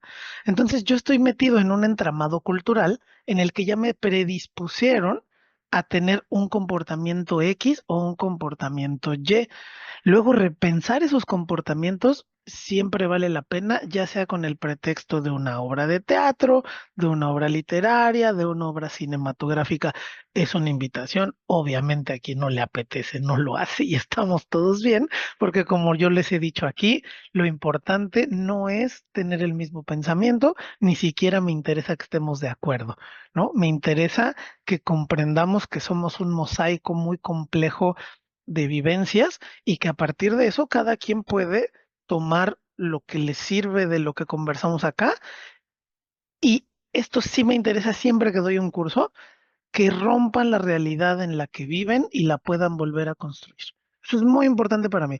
Si ustedes cuando leen los textos, cuando ven la película, no les duele la panza, no sienten que algo falló y que tienen que volver a pensarlo, entonces ahí sí yo siento que estoy haciendo mal mi trabajo. ¿No? Porque la literatura, la pintura, el cine, los movimientos artísticos son para romper la realidad y reconstruirlo otra vez. Y entonces estarme pensando constantemente y pensar a mi sociedad. Yo no vivo solo, yo vivo en sociedad. Y yo no soy yo soy nosotros. Siempre somos un colectivo, ¿sí? Punto número 3, los hipotextos es una discusión deliciosa. Deliciosa. Y la primera pista siempre en un texto, siempre es su título. Y no lo hemos podido discutir aquí porque habíamos tenido otras cosas deliciosas que discutir y siempre hay cosas deliciosas que platicar. Pero piensen en los títulos de lo que hemos leído. ¿Sí? Esa es la primera pista, es la primera condición objetivable de un documento. ¿Sí?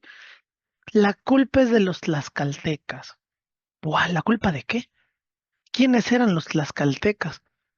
¿Por qué el texto se llama La culpa es de los tlaxcaltecas si está situada en el siglo XX? ¿Sí? Tiene la noche un árbol. ¿Se dan cuenta la bellísima metáfora que está contenida en ese título? No es hay un árbol en la noche, ¿no? Existe el árbol por ahí y llegó la noche como todos los días llega la noche y se va otra vez. No, no. La noche tiene, tiene con el verbo tener un árbol, lo posee, lo consume, ¿sí? ¿Como quién? Como la noche, la figura que está fuera de la casa de Silvia tiene a Silvia. ¿Y qué le pasa? Que la pierde, ¿sí? La pierde porque se muere. Aura. Aura no es solo el nombre del personaje femenino. Ahora, ¿a qué nos remite? Ya saben, ¿no? A las auras y a que se nos ven por ahí si somos buenas personas, si somos malas personas, y etcétera. El título nos está indicando también en qué clave hay que leer el texto. Para quienes tienen alguna afición a la música y ya ven que cuando ves una partitura vas a empezar a tocar y siempre al inicio de la partitura está la clave en la que vas a tocar. Si tienes que tocar en clave de sol, si tienes que tocar en clave de re, en clave de fa, bueno, el título es esa indicación, ¿sí? Carlos Fuentes está diciendo, usted va a leer este texto, pero lo tiene que leer en la clave sobrenatural de que es un aura, ¿sí? Póngale atención a las auras. Huesera, póngale atención a los huesos. Las escenas donde Valeria se está descomponiendo y desestructurando todo su cuerpo son importantísimos. No es que lo diga yo, es el dato objetivable del título, ¿sí?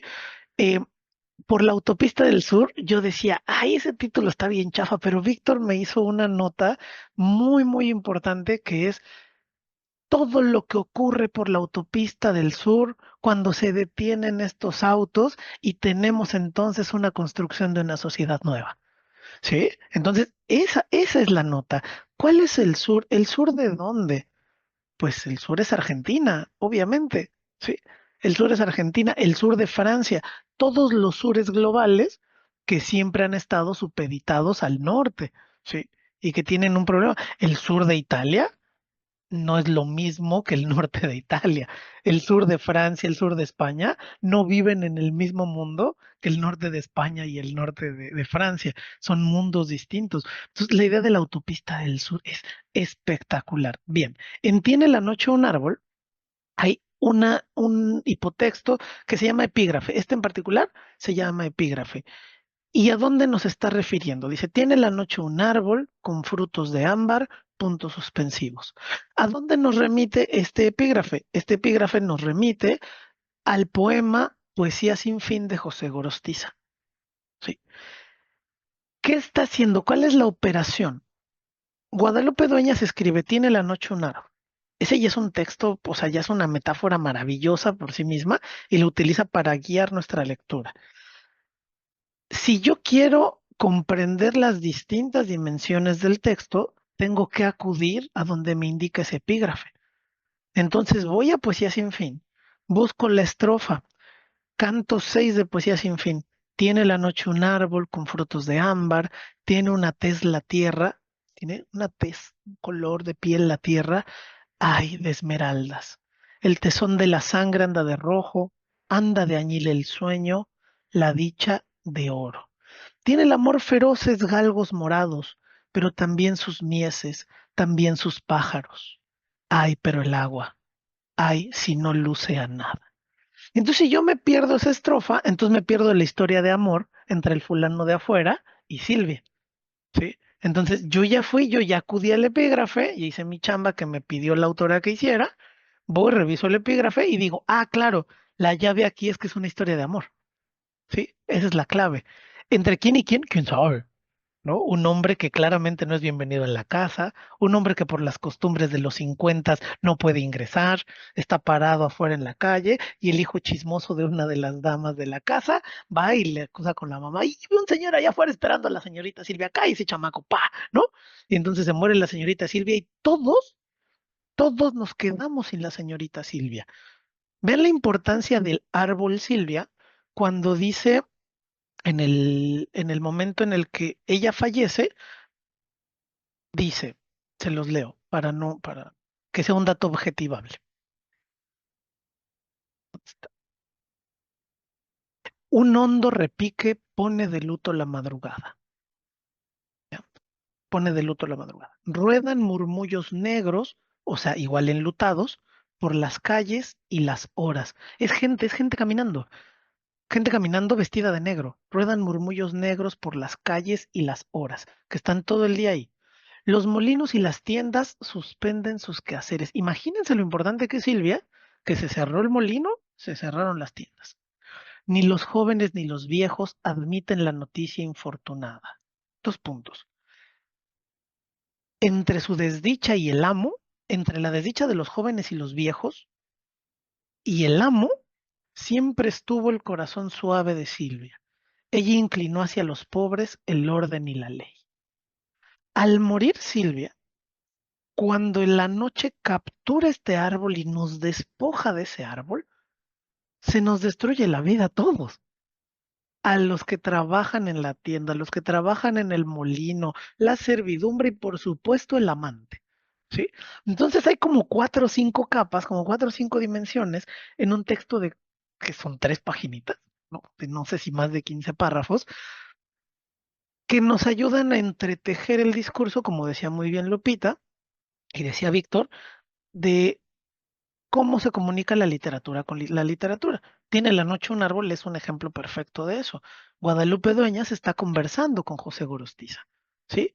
Y a partir de ahí está construyendo una historia de amor que tiene elementos sobrenaturales y la historia dolorosísima de la pérdida del único árbol que nos daba sombra en este valle de desgracias que es esa hacienda, ¿sí? Y la noche ha atrapado ese árbol y se lo ha llevado.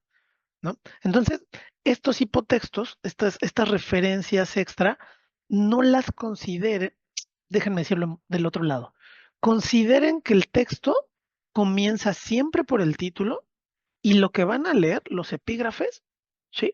Ya son parte de la dimensión del texto.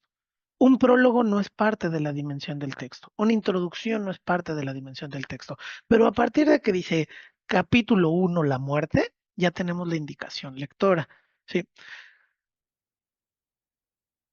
¿Qué pasa cuando no atendemos las diferentes dimensiones sociales de la literatura? La literatura no está contenida en sí misma, el arte no está contenido en sí mismo, el arte se desborda de la sociedad y para la sociedad.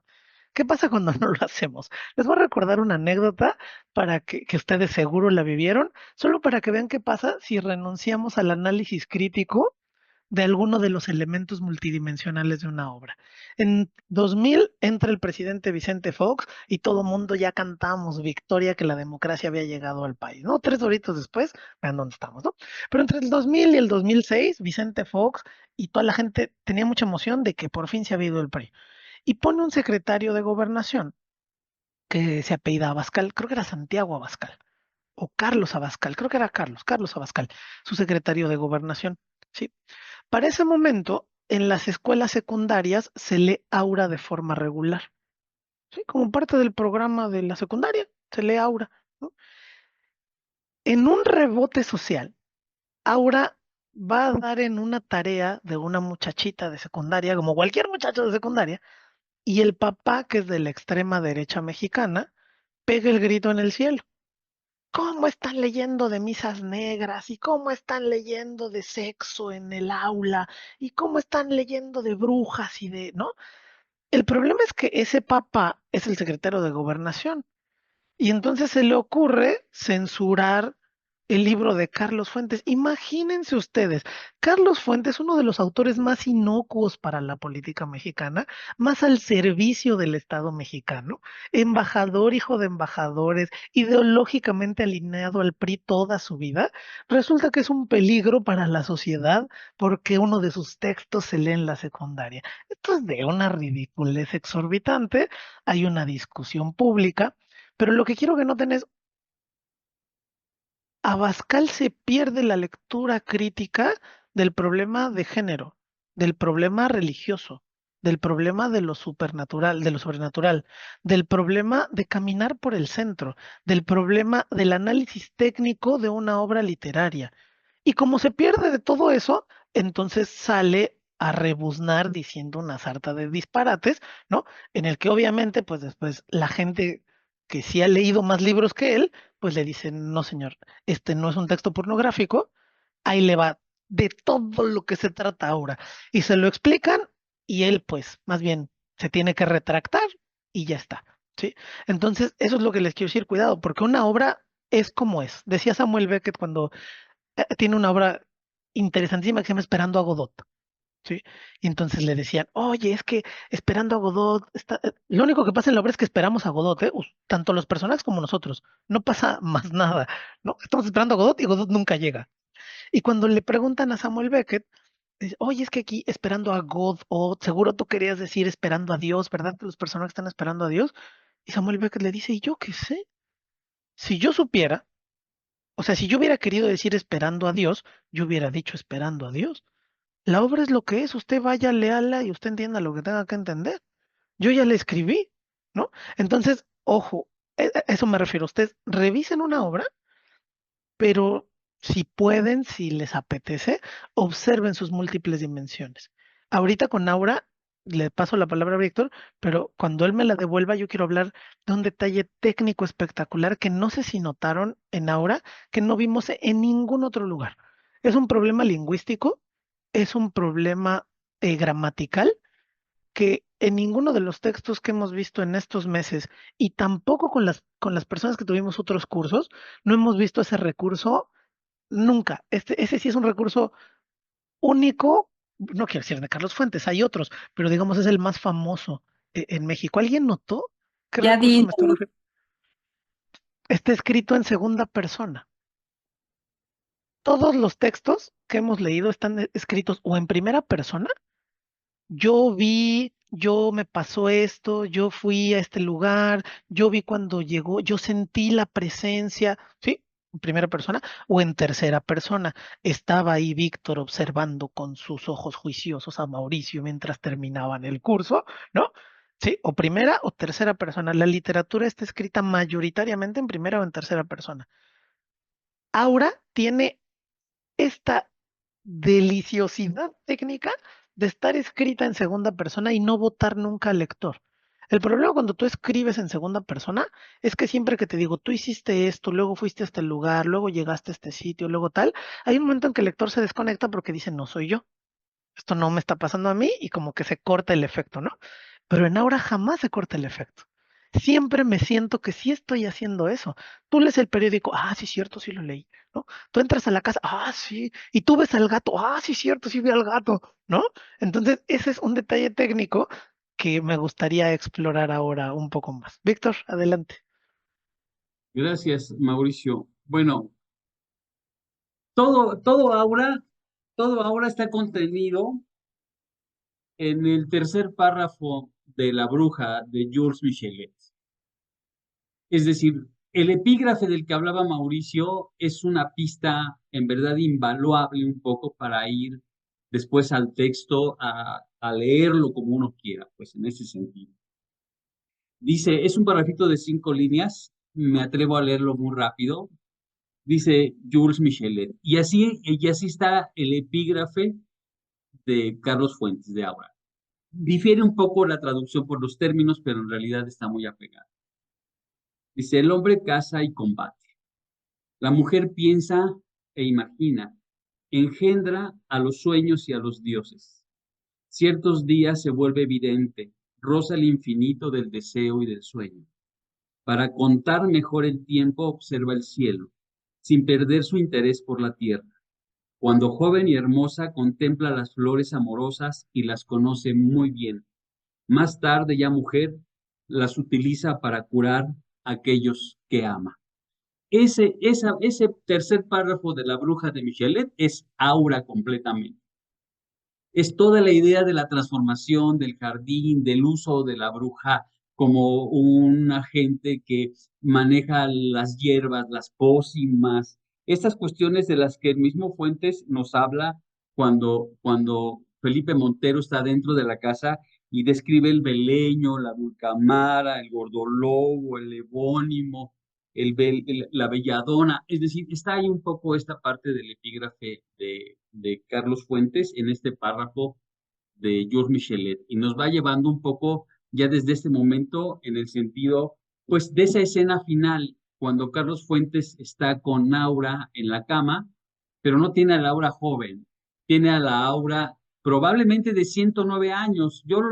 Los invito a que hagan un poco el trabajo de numerología. Yo llego a la conclusión que Aura tenía 109 años cuando Felipe Montero estaba con ella en la cama. Hay un juego interesante en ese tipo de cuestiones. Pero ahí está contenido, digamos, ahora en esta parte de Georges Michelet, cuando dice más tarde ya mujer las utiliza para curar a aquellos que ama. Está curando a Felipe Montero, con quien quiere tener descendencia.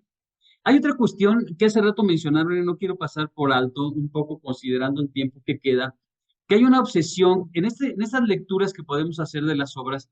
Yo no sé, hace rato mencionaron a Fernando del Paso, Mónica lo mencionó con Noticias del Imperio, esta figura de Carlota. A mí me parece que uno de los motivos literarios que impulsan Aura tiene que ver la figura de Carlota y Maximiliano. Es decir, si nosotros llevamos esta parte un poco al contexto histórico, la misma Carlota tiene una historia negra después de que fue emperatriz de México en Europa, un poco tirada a la locura por no haber podido tener descendencia con Maximiliano, por no haber podido tener hijos. Él no le pudo dar un hijo. Y se cuenta en la historia un poco de Carlota que ella se daba a estas artes mágicas, a estas cuestiones de las hierbas, con tal de poder engendrar. Y entonces, a mí me parece que en el caso de Carlos Fuentes hay un motivo literario ahí en estas figuras históricas que reaparece, si ustedes tienen la oportunidad también de leer de Carlos Fuentes, que reaparece entre la Tocatzine en el Jardín de Flandes. También hay una señora anciana, hay una persona que está cuidando la casa, es decir, hay un contacto interesante en estos motivos, en estas perversiones de Carlos Fuentes respecto a los personajes históricos que desarrolla dentro de las obras. Y mi tercera participación ahorita tiene que ver un poco con lo que decía Mauricio desde el punto de vista narrativo. Yo voy a meter por ahí una cuña solo para que la piensen. Es decir, está contada en segunda persona, es decir, Felipe Montero se está hablando a sí mismo como narrador, Es decir, lees ese anuncio, una oferta de esa naturaleza no se hace todos los días. Lees y relees el aviso, parece dirigido a ti, a nadie más distraído. Dejas que la ceniza del cigarro. Es decir, esta segunda persona es la de Felipe Montero que se está contando la historia, así mismo a Felipe Montero, o ahí está quizás la otra perspectiva narrativa. Hay una persona que está contando la vida de Felipe Montero, le está diciendo a Felipe Montero lo que va a hacer y disfraza un poco en el presente narrativo lo que él va a hacer. Lees ese anuncio, una oferta de esa naturaleza. Conforme va pasando el tiempo, parece ser que es Aura la que estaría contando la vida de Felipe Montero en el cuento de Aura o en la novelita de Aura. Y no es Felipe Montero en la segunda persona que se cuenta la historia a sí misma, sino es como cuando vamos nosotros a un oráculo, ¿no? Y entonces, hoy yo quiero que me leas las cartas. Y entonces el tarotista empieza a echar las cartas y dice, fíjate que Víctor Hugo se va a encontrar con una persona que lo va a hacer muy feliz en su vida. Tú te vas a encontrar una persona que va a hacerte muy feliz en la vida y esa persona te va a llevar por caminos de los cuales tú nunca has imaginado, pero me lo está diciendo otra persona que no soy yo. Y el juego narrativo quizás radica en que el narrador no es Felipe Montero, sino alguien que está contando la vida de Felipe Montero en esta cuestión un poco disipada. Hay una parte en Aura, en el texto que yo tengo en la página 16, dice Felipe Montero le hizo anuncio. Sí, ya sé, le dice Aura, perdón, no hay asiento. Es decir, ¿cómo sabe Aura que Felipe Montero ya leyó el anuncio? Entonces, a lo mejor esa parte de la ficción es la ficción dentro de la ficción. No es Felipe Montero contando la historia, sino Aura contando la historia de Felipe Montero cuando llega con Aura a esa calle, además referenciada sexualmente con el 69, disfrazada con el 815, un poco en esta historia de amor que yo les decía en algún momento, ¿no? Dice, claro, dice Aura, claro, leyó, se siente calificado, es decir, se siente usted el personaje para que traduzca o continúe las memorias de mi esposo. Ahí viene el sentido de la bruja. ¿Está usted calificado para las memorias o está usted calificado para estar con Aura? Es decir, para estar conmigo. La interrogación posterior de ¿me amará por siempre? Y le dice, sí, te amaré por siempre.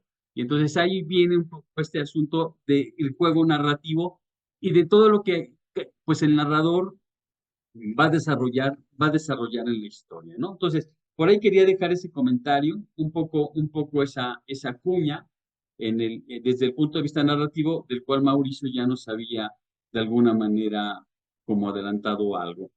Déjame Por aquí me estirar un quedo en este poco más la momento, liga. por aquí me Justo quedo en en ese este momento. apartado voy a estirar la liga de Víctor que acaba de decir a una cosa que puede no ser cierta, ¿eh? Que puede no ser cierta, pues por continuar su comentario. En un término teórico, en un aspecto teórico, para la literatura eurocentrada, que recuerden, es una posición de pensamiento, no es una posición geográfica, para la literatura eurocentrada, la aparición de aspectos sobrenaturales desconocidos suelen estar presentados como sinónimos del horror, ¿no? El Orla, Willy el Vagabundo, Mefistófeles, ¿no? Eh, cuando no sabemos bien qué es la otra cosa, suelen estar presentados un poco hacia lo horroroso, ¿no? Cuando está presentado el efecto sobrenatural y lo reconocemos y vemos sus reglas, pues es a lo que le llamamos maravilloso. Y los dragones y el león que canta y, ¿no? Digamos, y la caperucita roja y, ¿no? Digamos, está explicado el mundo por sí mismo. En Aura, lo que acaba de decir Víctor es especialmente fascinante porque si ustedes leen Aura en esta segunda persona, recoges tu portafolio, dejas la propina, piensas que es otro historiador. Si ustedes lo leen sin el aspecto sobrenatural, o sea, si no hicieron caso al título y si no hicieron caso al epígrafe, ustedes van a pensar que es Felipe Montero contándose a sí mismo lo que hizo. ¿Sí? Si ustedes atienden al aspecto sobrenatural, Es probable que sea la misma Aura la que está relatando la vida de Felipe. Pero yo lo quiero externar un poco más hacia el tipo de horror social del que estamos hablando. Aura, de 109 años, no está contando la vida de Felipe, está haciendo un hechizo sobre Felipe y ustedes son partícipes de ese hechizo. ¿Sí? Recuerden Veneno para las Hadas. ¿Sí? Recuerden cómo actúa la niña rubia. ¿Cómo trabaja, cómo va trabajando a la otra niña? Tú vas a hacer esto. No, pero es que no quiero. Tú lo vas a hacer, ¿no? Y entonces la niña como, vaya, accede. Fabiana se llamaba, ¿no? Flavia se llamaba. Y entonces viene la niña rubia otra vez y le dice, quiero que me des tu color, tu pluma. Y Flavia, no, no quiero. Y entonces hace un par de movimientos ahí de manipulación y la mueve, ¿no? Y entonces va Flavia y lo hace. Y entonces la viene manipulando, la viene manipulando, la viene manipulando hasta el momento en el que sobrepasa una línea, que es la del perro, y entonces Flavia despierta y asesina a la bruja, entre comillas, ¿no?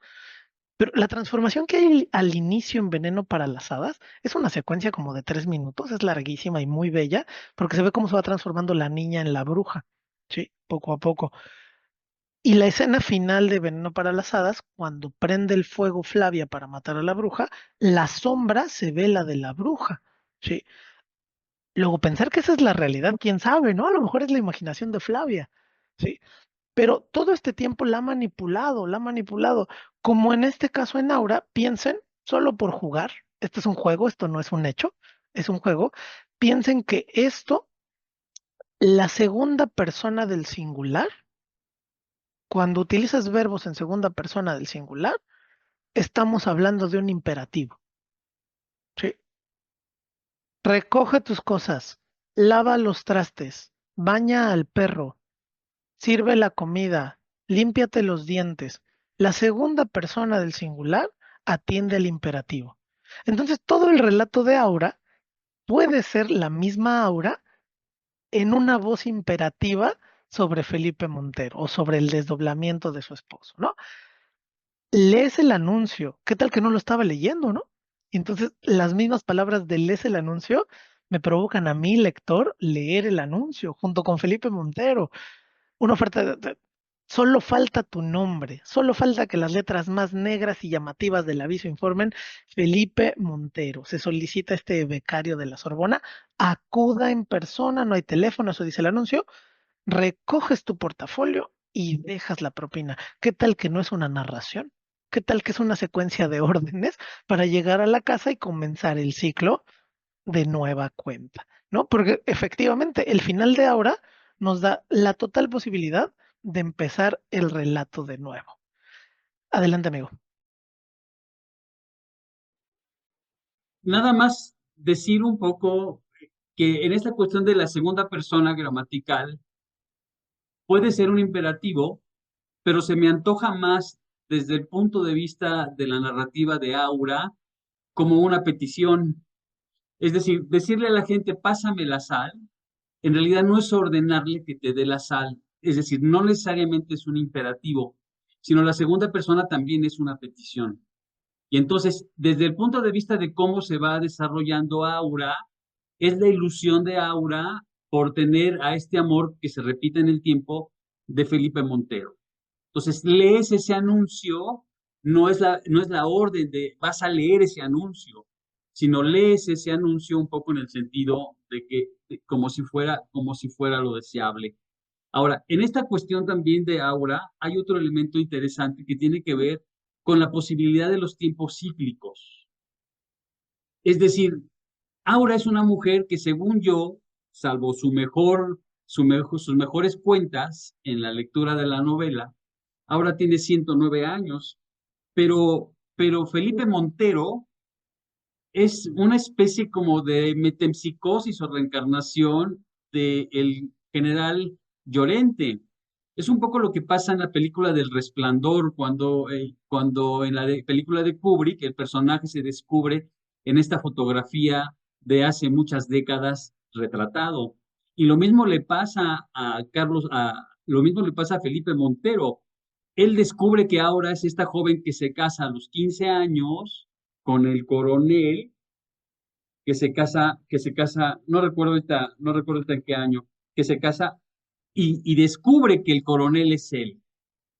Es decir, hay un tiempo que se cicla y es un tema narrativo también interesante, la cuestión de la concepción del tiempo en la literatura latinoamericana, que tendría que ver un poco, a lo mejor por ahí podríamos tejer la última sesión, esta concepción de los tiempos en la literatura desde el punto de vista de lo real maravilloso, ¿no? Es decir, un poco cómo se va dando en las narrativas esta cuestión. Por ahí solamente decirlo, que como un deseo de el amor más allá de la muerte, entonces esa segunda persona se convierte más bien en la petición de que así se hagan las cosas, en el deseo de que así se hagan las cosas y más que en el tema de la voz del mando. Pero pues es una minucia nada más. No estoy diciendo que sea incorrecto, que sea mal, sino me parece que podría ser la otra lectura también.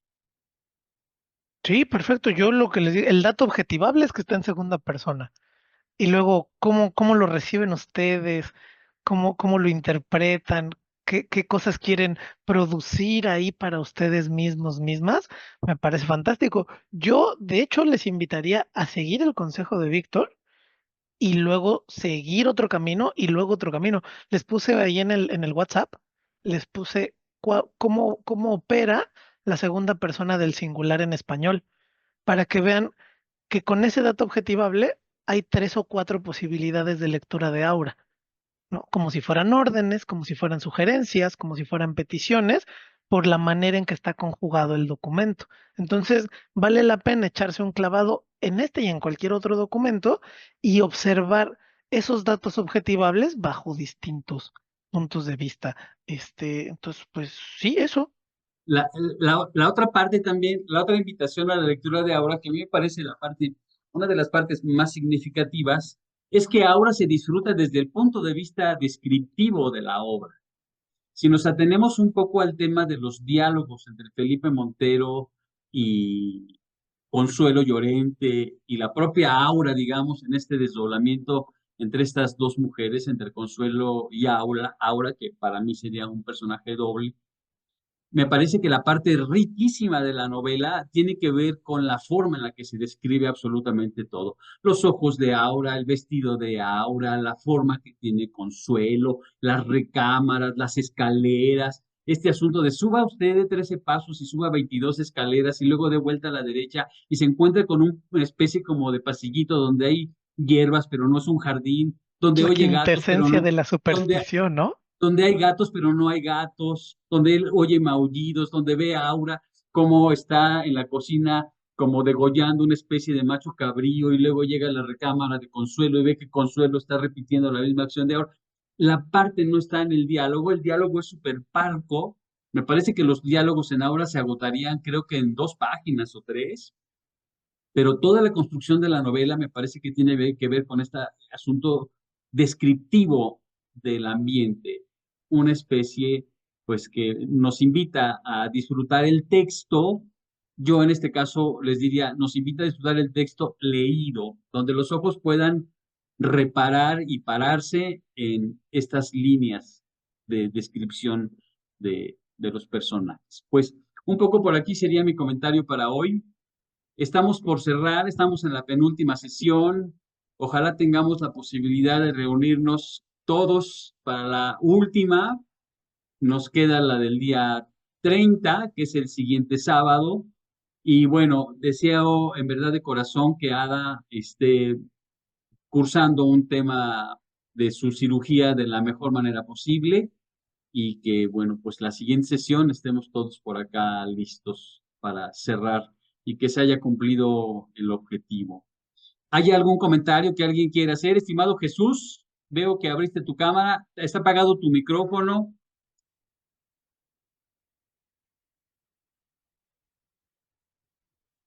No te preocupes, querido Jesús, sigue apagado tu micrófono, pero tratamos de leer los labios. Está Perdón, diciendo que ahora es un texto que le gustó mucho. no, nada más felicitarlos por la intensidad con la que hacen estas disertaciones, es lo único. Muchas Son gracias, querido. impresionantemente picudos. Muchas gracias, querido Jesús. Muy bien, ¿algún comentario que quieran, con el que quieran cerrar? ¿Alguna cuestión para la última sesión? Es el momento de las peticiones, es el momento del menú libre.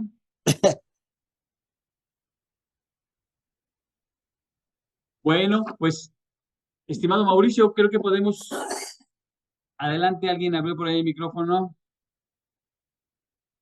Muy bien, pues creo que podemos concluir esta sesión de sábado 23. Mauricio, nos vemos todos el siguiente sábado 30 con las Claro que lecturas sí. que tenemos pendientes. Estimado Arturo Torres, adelante, por favor. No, también agradecer las opiniones. Fue muy enriquecedora la sesión. Muchísimas gracias. Y bueno, si ustedes quieren retomar algo la siguiente sesión de Fuentes de ahora, algo que se haya quedado en el tintero, que ustedes hayan tenido quizás la inquietud de comentar y ya no pudieron hacerlo, adelante. Recomendación, la que nos hizo Lupita en el caso de los papeles de Aspern y de Henry James, y yo también los invito un poco en el sentido de Carlos Fuentes a leer La Cena de Alfonso Reyes y por supuesto Tlactocatzine, así se llama el cuento En el Jardín de Flandes, también de Carlos Fuentes. Creo que son tres obras que podrían darle mucho mayor contexto a Aura, que fue uno de los textos de esta sesión. Que tengan un excelente fin de semana. Me dio gusto verlos, harto gusto verlos. Les mando un abrazo hasta donde se encuentren. Gracias, bye. Gracias, Muchas Wendy. gracias. Chao. Hasta Gracias. pronto. Gracias a todos.